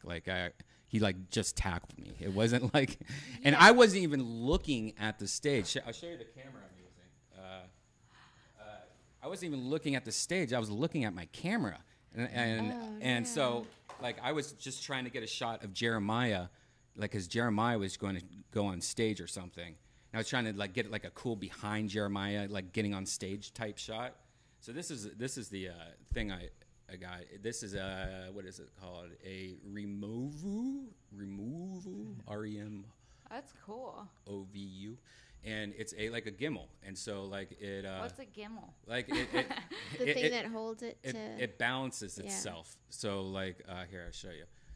So like I could walk I could walk around right now, and it will just like. It won't shake. Like it looks like I have like a smooth camera, like a steady cam type thing. It also you can like control it, like the camera I can like lift up and down, and then I could push a button and it would do selfie mode where it just turns around. Hold on. Do you think that guy, because he didn't recognize what that was, like if you would have had a normal camera in front of your face, he would have been like, oh fuck. But do you think because maybe that's in a dark crowd? I think the biggest thing is that the most annoying thing to me was actually that if you're gonna jump on somebody, I had my head down like this because I was I was holding it like this. Yeah. At least don't go. Oh, maybe not that guy. He's not even looking at me. Right. You know? Who just stage dives like that? Like they feel like just diving into people. Like he didn't seem very sober at all in that either. And or aware. I mean, and I'm sure if we look at his comedy, he's not very funny either. Well, let's look at his comedy. I looked at. Okay, I already looked at the other day. I don't want to look at it. Well, the truth comes out. The next day, Tony did that song again at Goddamn Comedy Jam, and people were just stage diving left and right, and I was like so anxious. I was like, I can't even. I'm way too stoned to watch people stage dive like this. It's making me. It's almost like they had to overcompensate because I got injured. So like, oh my god, tomorrow we got to make it look like stage diving is like everyone knows it. You know that we were going to stage dive. Like this is nonstop stage diving. You know. I heard there was like 20 stage divers. It was so much. They tried to put me, like, throw me into the crowd, and I was like, no, I'm in a skirt. Please don't take me. Oh, God. Yeah, you'd get your oil changed on that thing. My oil change? Get your I don't know oil what that entails, but it doesn't sound fucking good. I think we can all envision it. That's terrible. I was actually just in Vegas, and it was so hot in Vegas. While I was on stage, this woman fainted, and it was so weird because there was like this group, and it was right in front of me, and there was a group of like 5 beefy white dudes, and then one of them suddenly got concerned, like turned around and saw the woman, and it turned out he was a doctor, and she fainted, and immediately I was like, oh my God, you know, management, call 911. Can you guys lift her out of the chair? They lift her out of the chair. I mean, with the chair out of the showroom and into the hallway. The paramedics came, and then it turned out she had eaten weed, like edibles. Oh, gosh. And then when the paramedics were there, the husband fainted on top of her. So they both fainted. It's such a crazy story. Yeah, that is. I know, Where was this, though? This was in Vegas. I was working where? at the Tropicana. It was so crazy. Was this during the heat wave that LA Yeah, just had? yeah, Oh, yeah. How hot was it in Vegas? It was like 112. It was super hot. Dude, though. Burbank was 114. Oh, really? You know those window shades that you get for your cars, so like you put in your car. Yeah. Like I got this really nice one from WeatherTech, which is like the biggest company that makes those things, and it fucking melted. Like it really? it like started crinkling up. Like, and it's made out of like heat. Reflective shit. That's how hot it was. Like it's ridiculous. I went to Universal Studios that day, the hottest day. Yeah. Oh, I had a free pass, and I had a friend in I town. had a free pass. And speaking of injuries, I faked an injury to cut the lines. Oh, you did? All day. Yeah. I heard that. Like somebody told me, like you should go to Disney right now. Like you should. Yeah. Why? Because you get to cut. Right. You get to go cut the line. You can just go to guest relations and say, I sprained my ankle and I'm not supposed to stand up. feel for bad Or doing just that. go. Red fan. Oh, geez. No, yeah. See, like I'm not allowed to say that anymore. But I was making jokes. I was like, it'd be funny if like, and my buddy over here clearly has palsy, and force him to act like he has palsy. God. Palsy. Did you just eat chicken? Did you just eat chicken wings, Toe? It was really good. Is it spicy? Is that why you look like you were crying? Yeah, it was spicy. But Wow, it was Jesus. burning. You sure it wasn't for other reasons? What would the other reasons? Do you need help? Crying? Oh gosh. All right. Sure, yeah. She just. I love a subtle wink. Yeah. So what else is going on, guys? I feel like I was going to say something else about. Oh, anyway, Skankfest was a lot of fun, but it was it's weird when you're at a festival, and it's like all the people are really nice, but it's all guys. Like there was like Sarah was one of the girls. Like I think there was like 10 girls in the whole place. Yeah, it was like not that many girls, but it's cool because like the few girls, like these like big dudes. It was like a bunch of big dudes with beards and like. It was interesting. It's very like specific, and I was like, well, I'm definitely like one of the only women here, and like, it was cool though, cause like sometimes they had like a girlfriend, like for every 15 dudes, one of them maybe had a girlfriend, and then like I'd be able to like talk to her, which was cool, and like it was cool. It was very specific. So are these the type? Are their fans the type of guy that like? Did you meet anyone special? I mean, like, because with all those dudes there, it's like a lot of the numbers are good for you to meet the right one. I mean, statistically speaking, yeah, right. Statistically speaking, yes.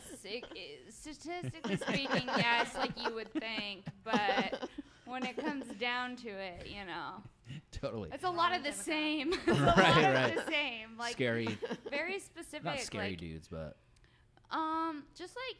Their fans are rough, like dudes. Yeah. Right. Yeah. Or they have like a rough exterior, but then they're like sweet underneath. It's kind of like what is that? The clowns. Juggalos. Yeah. It's like the Juggalos mixed with Opie and Anthony fans. Back in the day, Opie and Anthony fans were notorious for being just assholes. Pretty much. Yeah. Did you at least get to enjoy a part of the festival before that happened, or did that happen right away? Yeah, I mean, it happened. No, it happened the second night. The first night, this is what kind of sucks. The first night, usually I sleep on a plane, and for some reason I couldn't, and it was just like one of those things. Like I was on no sleep. We had like an hour before we had to go there, and then I was like immediately went on stage, did like this basement show, and then immediately had to host a Deathsquad show, like opening night for the last 3 nights or 3 years. I've always had a Deathsquad show on Friday night, kind of like when everyone's getting in town, like, hey, let's go see a Deathsquad show type thing. But I have to host the whole thing. And so I'm like hosting, I think it was like 12 comics on it. It was like a 3-hour show. And so the first night I'm just like no sleep, no food because I'm on keto, so I can't eat anything. So I had like no food in me. It was like muggy. It was just miserable. So like the second night I was like, yeah, this is great. This is like I don't have to do anything night. And so I was getting drunk. I was having fun. I was fucking around with my camera. Like I filmed a lot of cool little videos and stuff around. And then it was like, I don't know, midnight or something when that happened. And yeah, so I didn't get to really, like I almost got to having an awesome Skankfest, but then it kind of went. And then how many flights did you have to go down with that knee? Oh, and yeah, it was like on the second floor of this place, so I had to go down 2 flights of floors. It was like 40 steps. Yeah. It was a lot of steps and like kind of steep steps. Like that was a lot. Yeah, because I saw you walking down those steps. That was impossible. Yeah. I mean, it's not the place you want to be if you have an injury. That's for sure. I was like, yeah. Did you cry? Oh yeah, I was crying when I went down those stairs. Tears were just pulling down my face. It was like, because it felt like for the first 3 days, it felt like somebody put a knife in your kneecap, and every time you do something like go down a flight of stairs, they just kind of screw it in. I screw the knife in or wiggle the knife inside. Is it like when you sit down and then you stand up, like the pressure feels like it's burning? Yeah. That's the worst. That's what it feels like right now. If I have pressure, it feels like my kneecap's going to pop off, and then my whole right or left leg is just fire leg. Like it sucks. But today at least I can walk a little bit better. You put any CBD on it? Yeah, I don't think it's doing anything. Yeah, it's a little bit too much. Beyond that. It's beyond that. I yeah. get that. And they gave me Percocets, but I hate taking painkillers. Like I might do it if I want to have a good night's sleep, but like I'm trying not to take Percocets. Like I'd rather drink than take Percocets. Why? Because it's like dangerous. Very healthy. I just don't want to become addicted to them. I also I just don't like how I feel on them. They make me feel like, duh, like can I get in line at Disneyland? Yeah, I was supposed to say that. Take a Percocet and go to Disneyland. Oh my God, I'd fall asleep. Yeah. What's the hardest part with crutches? That how hard, how much it hurts your armpits. Yeah. Like my armpits are. It sucks. Is like my armpits hurt and my knee, and it's like the only thing that feels good is like my right leg. And my right leg doesn't feel good because it's taking all the pressure of my left leg. Like I'm using it. So yeah, actually, everything sucks. I have a lot of empathy for you. That when I was a kid, in 7th grade, we had to go to the school picnic. And it was like, I lived in Colorado, and they used to make these picnic tables like where 30 people could sit on them. But because Colorado weather is so crazy that it became kind of brittle. And so in the middle of the picnic, the kids were going crazy, jumping off and on the table, 30, feet long, or not 30, but for 30 people. And I was standing at the edge, and I was about to get Kool-Aid, and the table started to go. And it came towards me, and everyone could feel that the table was going crazy. And they jumped off, and the girl that was pouring the Kool-Aid, she jumped off, and she kicked me in my shoulder, and she kicked me under the table. And the part that holds the table up? Yeah. My leg, my foot got just under that, and it went shh. And like I severed my foot except a little bit of skin. Whoa. But I was kind of a nerdy kid, and I got a really awesome reputation afterwards because everyone said I was hiding cigarettes in my socks. Oh. But it was just really my bones. Oh, God. I know it's totally true. It was such a crazy thing. But I totally relate with the whole crutch thing. So when you get something severed, they can like sew it back together? Well, it was just hanging by the skin. Oh, my God. No, and I had to go to the hospital, and they put this like how you're getting your blood pressure taken. Yeah. They put that on my thigh, and then they shot my leg up with so much medicine that they put that on your thigh to stop the blood from going back and forth, so that it'll deaden the the pain, because if it goes to your heart, you'll die or something crazy. And it was like an insane thing. And then like my leg got infected. It was really terrible. Did they have to put like veins back together and shit like that? Yeah, it was. They just they just jimmied it. They pulled. That was the hardest part. I don't think you want anything on your body jimmied. Yeah. Well, no. But so like if this is my foot. Racist. It was like that, and they didn't undo it in the ambulance or anything. They waited till I got to the hospital, so they had to unfold my leg from the foot, and then they pulled it out to kind of snap the bone back to. Yeah, it was terrible. It was terrible. But it was worth it for the reputation. I was like 12 years old. Oh, God. It was the worst. Do you still have scars? Well, here's the thing. So now my left foot is a little bit smaller than my right foot. Oh, but when you were saying that your right leg takes all the work, yeah. So I call my right foot my work foot. And it's like a big old like terrible foot. But my left foot's kind of pretty and cute. Oh but even when I was married, my ex-husband was really into feet. Oh my God! God! So sometimes we'd be having sex, and then he would accidentally pick up my work foot, and then I'd have to do something crazy and sexy, so he would like get distracted, then offer up my left foot. Wow, Am I sharing too much? I did not understand foot fetishes, Me but I either. bet they would love you because it's like they would you're love my two left different foot. girls. I know, right? Yeah, right? like sometimes I feel naughty when I have the work foot. Sometimes I want to fuck the foot of a giantess and of a petite lady. Wow. I don't get the foot thing. Yeah. No, that's like I'd rather have an elbow foot fetish or something, because I kind of do. Like or like a wrist. I hate a bad elbow, and like I guess elbows can be gross. Yeah. A rough elbow. Yeah.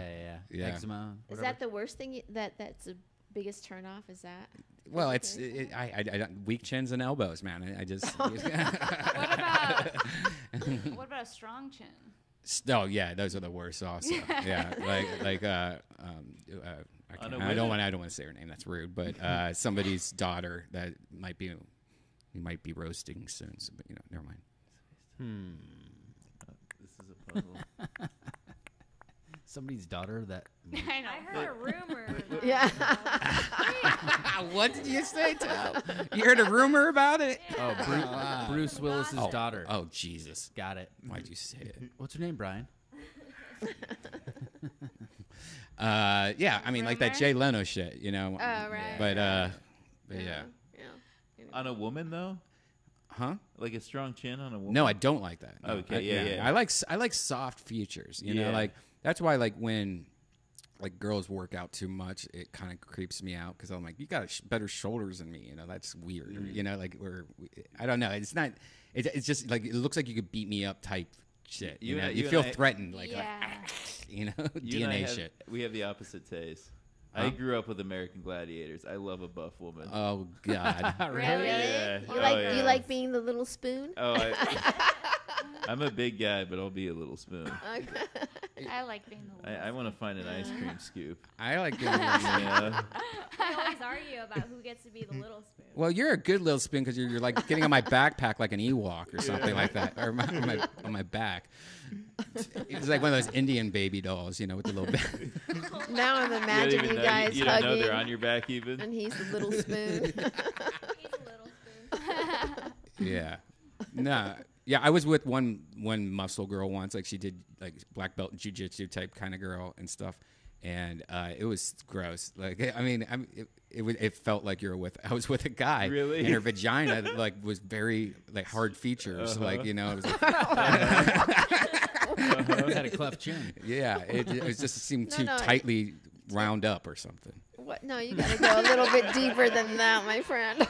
Her lips just looked rough. Like it looked like you could like if she ran towards a wall really fast and stuck her vagina out, like she would bounce off really far, you know, from hitting the wall. Like it, You gotta go a little deeper than that. And I'm not sorry I asked. like a baby toe. I dated a girl who was an MMA fighter, like trained. What? Yeah, not actively, but she like did all of it. I hope it's not the same girl. That'd be Stacy? so No, because this girl had a good vagina. It was a nice vagina, but Stacy, broad, the MMA broad fighter. shoulders. She was. No one's listening to me. Yeah, they are. I'm just kidding. But she could beat me up for sure, and I knew it, and I thought about it sometimes. Yeah. It was Did to, you like to my that? masculinity, I was like, I'd prefer to be the stronger one. Yeah. So it was a little exposed some insecurity in me. I think. Vaginas are so weird though, because like I've been, you could be with a girl and like their vagina ruins it. You know, like those vaginas with like the two extra bedrooms on each side. You're like, you know. No. So there's like 4 flaps. What are you talking about? You know, some vaginas like you just like when you put your dick in, it's like, wait, this is like too many square feet in here. You know, like a big vagina. I get that. Wide one? Yeah, a wide vagina. I guess like you want like a little baby hand like to hold it while it's going in and out. You know. A baby hand. You don't want like that baby hand to have a bullet hole through it. You know. Yeah. You want it to be a good fit. Yeah, a good fit. A good ratio. Yeah. Right. Like But a baby. I don't know how else to say it. Don't you love it though when like my favorite thing is when babies hold your little finger like and no. Does that make you think of pussy? Yeah, where does your mind go?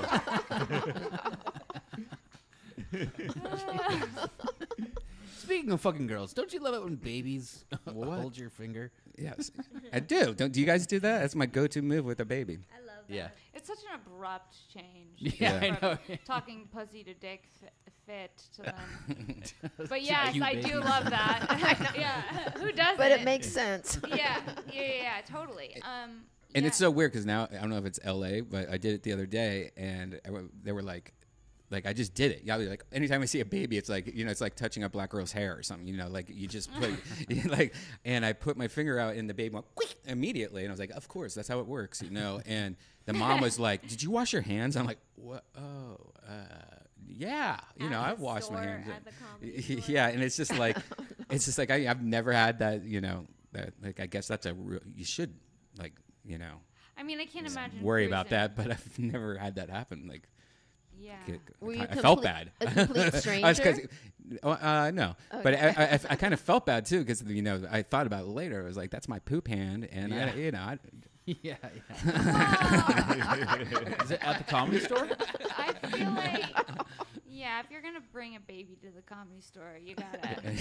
You have to expect poop hand. He has the cleanest thing he touched. Yeah. You gotta expect grown men to wipe their own shit on the baby. No. What? It's essentially what you did, dude. No, no. I guess it's so weird because so many people are having babies now, and I look around my apartment. I'm like, there's no way a baby. Like I'd be arrested if there was a baby around here. I would have to like literally take everything out of my apartment and go one by one, put everything back in because I don't even know what the fuck is in my apartment anymore. Like I found like a vase the other day, and it's just old edibles that people have given me throughout the years. That I'd be like, I don't want these. You know, I put it in this vase, and now it's just like the most moldy vase in the whole entire world. And I'd throw it away. Like it was just gross. Like it looked like a cat was inside of the vase. I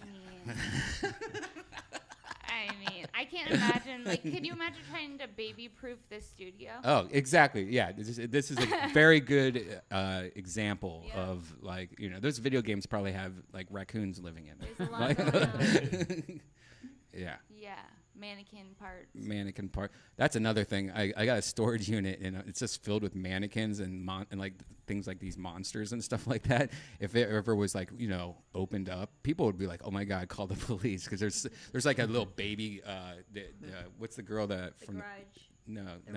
No, the girl that Exorcist girl. Exorcist. Yeah, and she's all bloody, and she's just sitting there like on a mattress when you open it up. And, like if anyone opened up, they would have fainted. We used to keep that and that girl in our living room. Yeah, that's. It scared me the first couple the nights. Zombie Hitler. Oh my God! I met this guy, and he lives in Texas, and he's really into like old ventriloquist dummy. Oh God! But he puts them all around his house, and he moves them around, and it's fucked up. I know. It freaks you out. It's not okay. Their eyes but- like follow you. Yes, it's not okay. Oh, listen to this. That would be like if Tony Hinchcliffe had mirrors all over his house. You guys, can I tell you a weird story? Because maybe you can help me figure it out. So I was at the Comedy Store doing a podcast the other day, and we were talking ghost stories. Oh, God. And then I go up into the Hilton, the old hotel right there, right, where you park. And it was like around 5 o'clock at night or, in the afternoon. And I clicked my key. There's no one there, all filled with cars. And I clicked my key to open up my car. And the car next to me started. And I was like, oh, someone must be in that car, right? And I get into my car, and I look over. There's no one in the car. Oh, I could do that right now with my car. Really? Yeah. It's just a button on my keychain. I could start my car. There was no one there. It was my key to my car. Yeah, but it probably was just like one of those things where like he was like. There was nobody in the weird. car. Was this at the store? This was in the hotel next to it. You know how they have the ramp that goes up to the parking? It was in the second tier of that parking. There was. Sure, he wasn't just laying down in his car. Yeah, I even looked, and I looked around, and there was no one there. There was no one. I swear to God. There was somebody looking through a hotel window laughing their ass off. Maybe they were doing That's that. 100%. Yeah, even if it's like 400, 500 feet away, they can turn the car on. Yeah, I could turn my car on and it's across the street. I don't know. For someone to randomly be looking out their window, I bet it's some fucking nerdy ass people from like Japan or something like that. They're just sitting there bored out of their mind, on Sunset Boulevard with and they're everything just in the looking world out their to window do. at people. But did the car battery turn on, or did the engine also? The engine the engine. turned on. It's the engine. yeah. You can do that remotely. Yeah, I could do that right now on my car. No. Yes, you want to make $100 billion bet right now?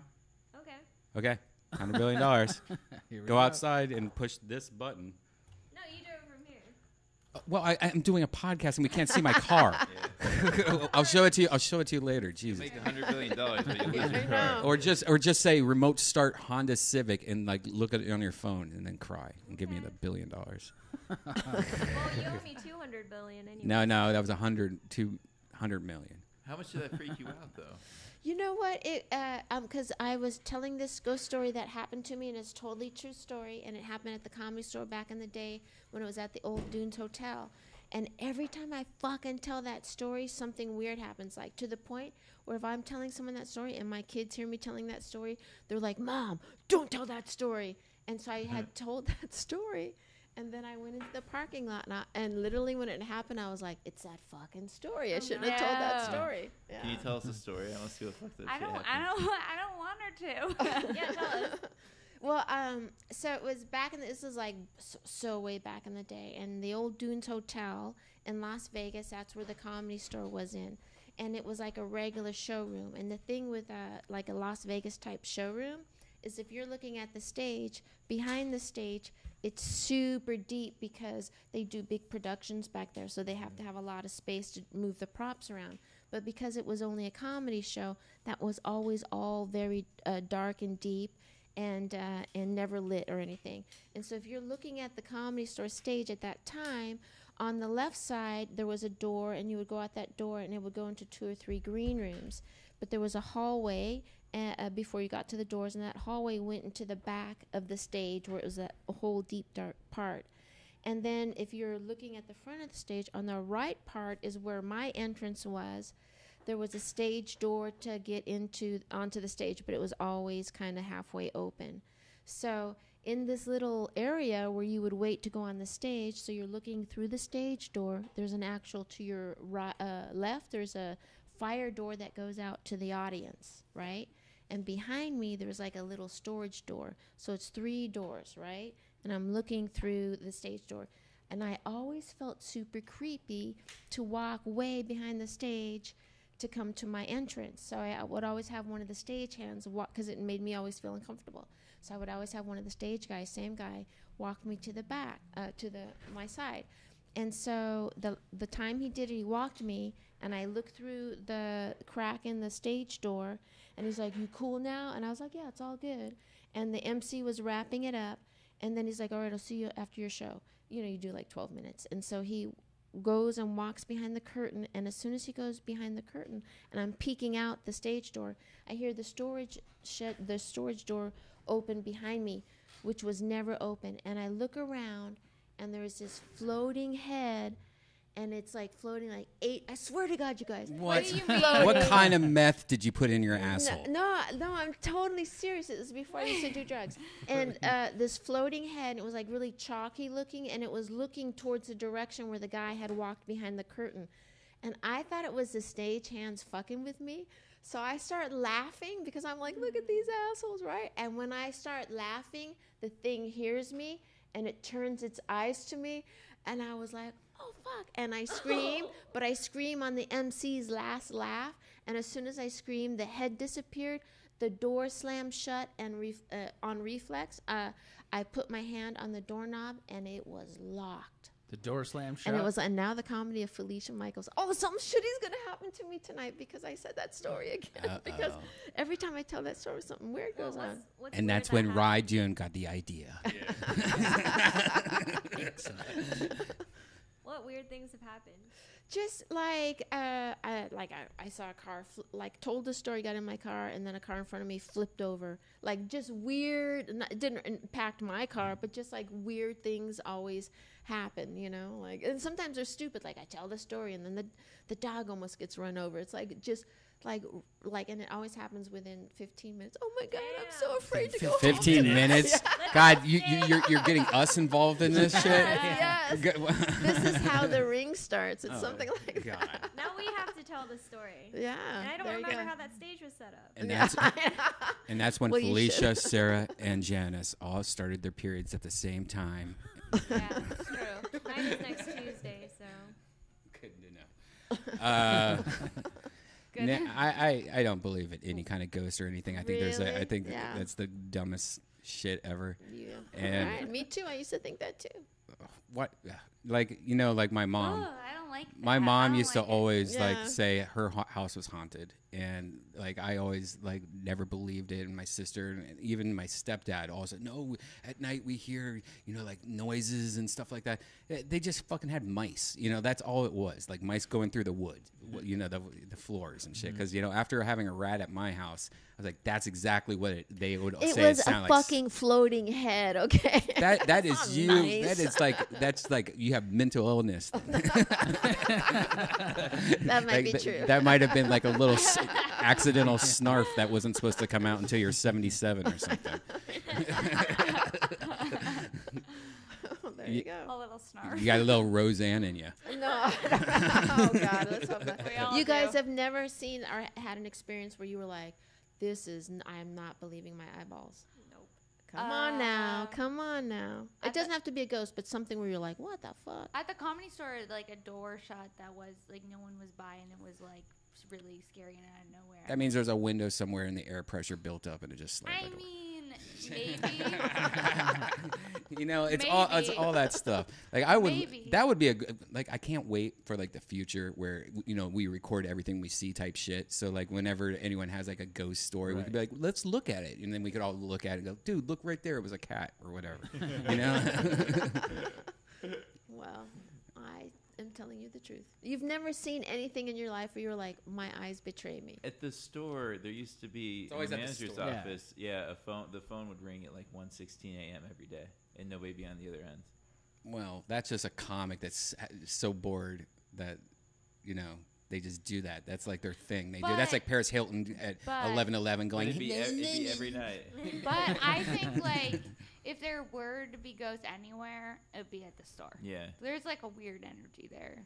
Yeah. Even if there's not ghosts, it's fucking called weird lead poisoning. It's from the paint that Maybe. you know, the installation in there, and like the you know, like it's black mold. It's like a carnival of things, I think. Like if aliens landed, Brian would totally be like, "No, that's not an alien. That's the reflection off the." Well, I tell you what, I did have a feeling where it was the first time where I'm like, I'm seeing something that makes no sense. I'm seeing like a ghost, and for sure it was the first time I ever felt like, like what the fuck, for real. And that's when Tesla dude launched that rocket a couple months ago. Oh yeah. And I literally was like, I remember there's a ghost whale penis thing that's in the air. Like I'm watching it like pulsate. Like there was pulsating and shit like that and it was the creepiest, scariest thing I ever saw. Like everybody at Starbucks ran out, and there was like we're all outside with our coffees and stuff, and like and all of us, you could see we're all like ghost shot, like we're seeing a ghost right now.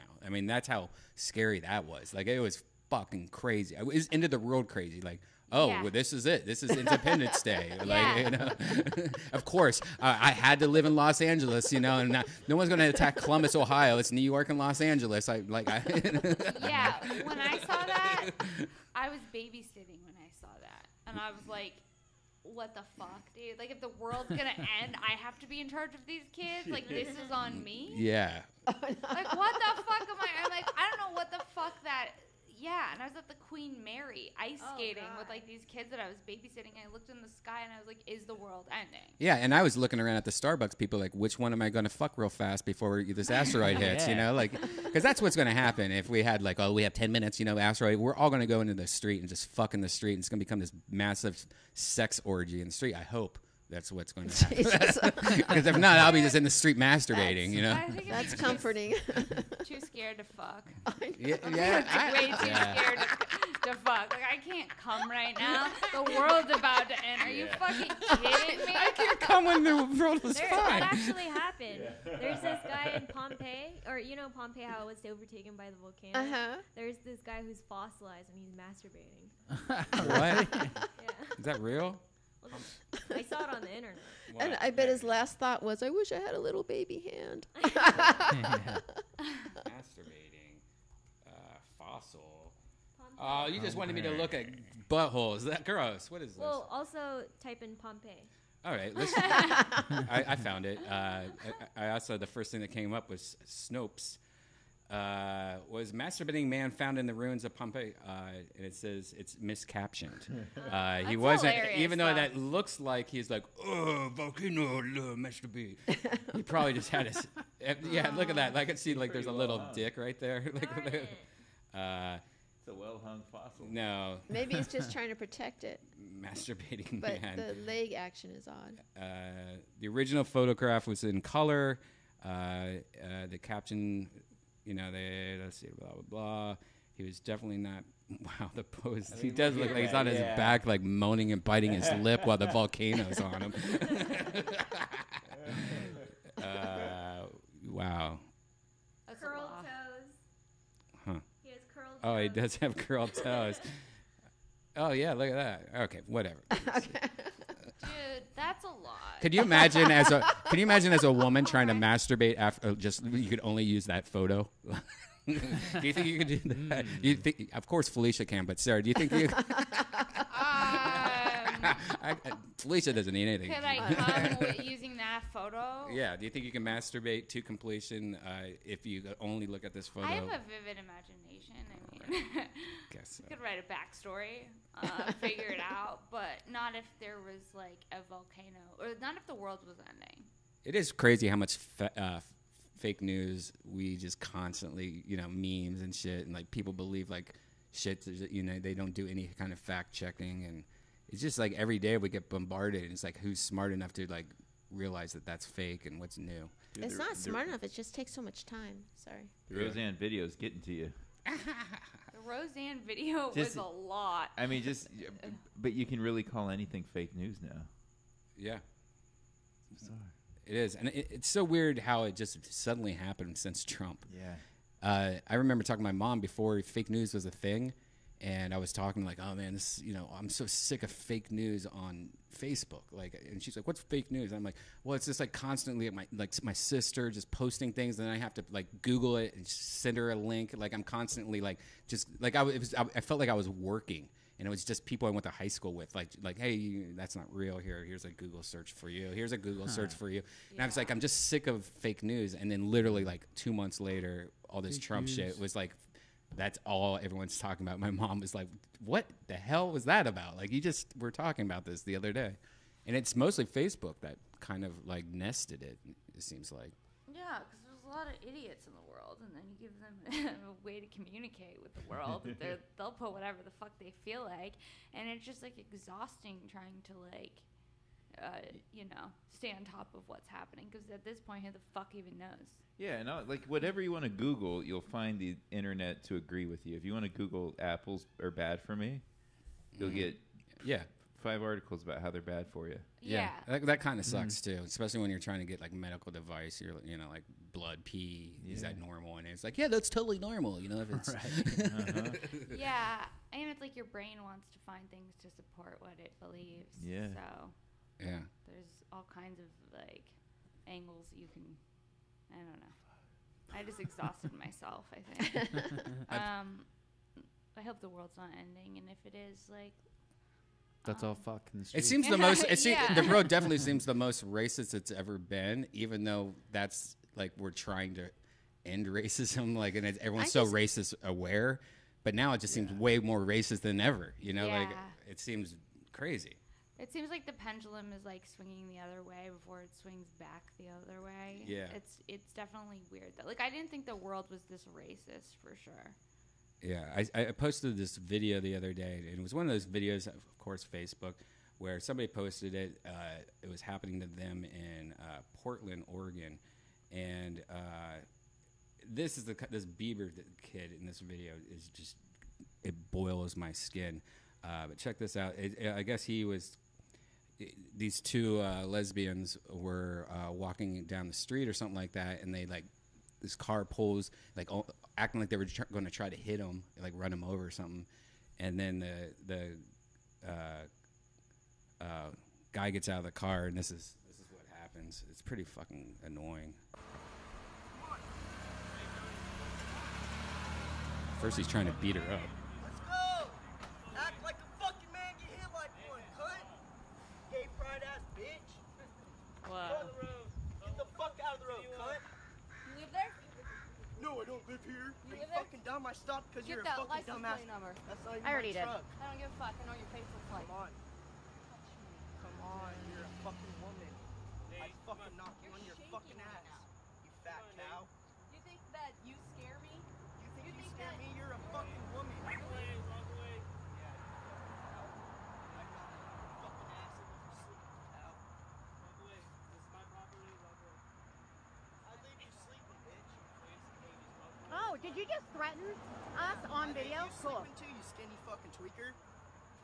Look at you. You're so scared right now. Please You're walk shaking. away. Please walk away. Oh, I'm so scared of a fucking lesbian. I'm so scared. Who raised you? Ooh, I'm so You scared. should be really embarrassed of yourself. I should be so embarrassed of a fucking lesbian on my property. Look at you. I thought you You're didn't live fucking here. embarrassed I thought America. this wasn't your truck. This is wild. Yeah. Idiot. Look how dumb you are. It's not even my truck. You just say you don't live here. You I just said don't. you Do live I? here. It's his property. Do I live here? Nope. You're dumb. Get the fuck going, cow. You're a cow. He's like a carny. Fucking scissor each other. Oh, we will. Yeah, It's gonna be great. You can't really use that as something to say. And it's like, yeah, we'll do that. That's gonna be awesome. Thanks. Let's get some fucking views. What is your name? Anyways, yeah, it goes on for a while. And what the crazy thing is, the police actually stopped him and then just like did nothing, And so this video got out. It's shitload of views and stuff like that. And now the whole neighborhood's like chalking like all the sidewalks and streets in front of the house, like hate or, peace and love and like all that, and it's all in pink chalk. And so I'm sure he's like, what the fuck? What's going on with my house? There's pink chalk. Where is that? It's not my house. Yeah, where is that? Portland, Oregon, actually. Yeah, I saw the Oregon license plate. I wondered. Yeah, and I got the guy's name too. It's on my Twitter. But really, so his name got out too? Yeah, I guess whatever. Somebody in his family says like, "That's my cousin," type shit. Some dumb hillbilly. He's like, "That's my cousin." He's a dummy. Yeah. I mean, that seems weird for Portland. It seems like the exact opposite vibe as Portland. Like it. I love that it looked like a kind of a hillbilly front yard and porch, but they had like bike lanes and stuff, so you can tell it's like 2018. Yeah. I like how he had his cooler. Yeah. Like, what's in your cooler, bro? We just want fishing. Yeah, it was like, that was a lot. I hate seeing videos like that. It just infuriates me. It just makes me wonder, like, obviously he's like a pig, but is it mental illness too, though? It's just stupidity. That's just like, that's like mom didn't raise you, dad raised you too good just from behind. imagine like, and not in any kind of sympathy at all, but just how for someone to be like that, what the parents are like, Horrible. Yeah. And it's all the parents, man. It's totally always the parents. Like, it's rare that if you have good parenting, good parents, that you just come out like that, like, that would be impossible. But some people have like, and it's not an excuse, but behavioral issues, Well, yeah. Like Ryan's beard, I know. What do you think of the beard? I like it. I like it. Yeah. Thank you. I like it's a full beard. Everyone likes it, except good. And Tony. Tony doesn't like it? Beard doesn't envy? like it. Well, I think so. It scratches his mouth. Yeah. I was going down on Tony, and he said it. Yeah. But not everyone can grow a beard like that, right? Nope. It looks That's pretty right. healthy, right? Not every man can, but I can. How itchy is that? It's not itchy at all. It's past the itchy phase. How do you get past that? You just gotta fight through, bro. Yeah. Shit. Do you condition that beard? No. Not yet. No. It's Just just gonna go home and condition the No, fuck out of it. yeah. Wait, you can condition your beard. Every time I have it that length, it like one day it'll be like I'll get sweaty and I'll just be like, Yeah. God damn, get this thing off me! Yeah. And Really? And then I shave it. Have like, you immediately. gotten to that part though, where it's because it's been so hot, where it's been sweaty on you? He's too No. vain. He's keeping it. The beard stays. Yeah. The beard. Yeah, the don't beard care is how- staying. Yeah. If you During the heat wave, it was a little hot, so I trimmed it a little shorter. Your girl doesn't say anything about it scratching her or anything like that. She Giving loves her it. rug burn. She likes it rough. Oh God. Can you not say rough like that, though? You made it a lot worse. I changed my mind. I don't like the beard. Did you guys see Super Troopers 2? No. It's out right now, and I highly recommend it. I love the first one, and like any sequel, I always was kind of like, I don't know if I kind of mad they made it, but kind of happy because I liked the characters. I didn't think it was going to be as good as the first one, but I think it's way better than the first one. It's just silly, goofy fun. Like especially if you smoke a joint before it, it's just one of those joint movies where you just want to get your mind off something, like go brain dead for 2 hours or whatever. Is there an highly recommend it though? Is there an epic opening scene? Yeah, like the that's first right. one? Yeah. Nice. Yeah, of course. Yeah, the opening scene's like ridiculous. It's like those things where you find yourself smiling. Like the whole time. Also, that what's that dog? The Isle of Dogs was Oh, really I love that. craziness. How crazy is that movie? I loved It was it. boring for me. You liked it better than Fantastic Mr. Fox. I love both of them. They're Oh, just no. different. I love Mr. Fantastic Fox maybe more. Did you see both of them? yeah. What did you think? I didn't see Isle of Dogs actually. I Love Dogs. I thought was so cute. The style of these movies are so great, though. It's so unique, and it's really interesting, fun to watch. This kind of thing. Outbreak of dog flu rips through the city of Megasaki.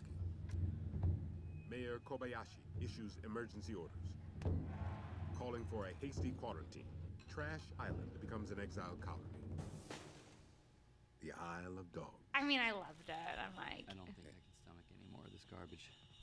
Exactly. Same here. Words out of my mouth. Nobody's giving up around here, and don't you forget it, ever. You're Rex. You're King. You're Duke. You're Boss. I'm Chief. We're a pack of scary, indestructible alpha dogs. Atari Kobayashi. And we worry about leaving a dog in a car. Come on. These dogs can live on an island by themselves. I loved it. I liked it. It's neat to watch. I just the style of it. It's so cool. Stuff like that. They don't make shit like that. Well, we should probably wrap this up, guys. Unless you guys want to talk about anything. Think of anything else you guys want to talk about. Okay. No, just right. We got nothing. Felicia, what do you got going on? I have a podcast with Jessica Wellington from. How's that going? It's going actually really good, and it's called Liars Club, and I hope you guys give it a follow and give it a listen. Awesome. You can also follow me at Felicia Michaels all across the board. Sweet. Yeah. And Sarah. Follow me at Princess Shank on Twitter for show dates. I'm going to be in Reno at the end of the month. And check out my podcast on iTunes, Shank, and check out Stone Science on iTunes and YouTube. That's right. You had a science fair at the Skankfest. Yeah. Where you had to do like 7 science projects out of nowhere.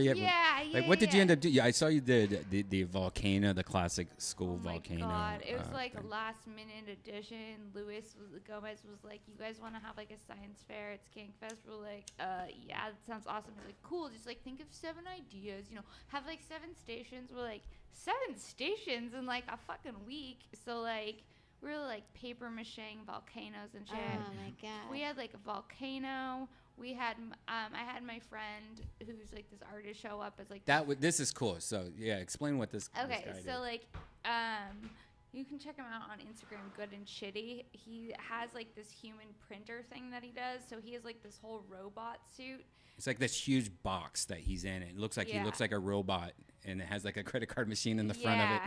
And like a microphone and stuff, so he can like talk. And basically, he you put money in, and then he like can draw you something like on the spot. And it's like he's a super talented artist, and like he's my friend who happened to like have moved to New York, and I asked him to come out, and he did, and it was like fucking awesome. So he kind of like saved our ass with that. And then we had like it was like sponsored by like a vape company, Smoked Honey, that was super dope. And we had like slime, a marble maze, a sensory experience station. So that was like all kinds of like different stuff, but like it scratch and sniff stickers, and like you put your hands in like these water beads, and like this like light like globe thing that you touch, and when you touch it like the light follows your hand. It was really fun. That's cool. It was really cool. It ended up like coming out great, but it was a lot of fucking work. And I'm sure all the Skankfest attendees were like, look at that shit. It was like literally Let's scissor you. Like 30 minutes.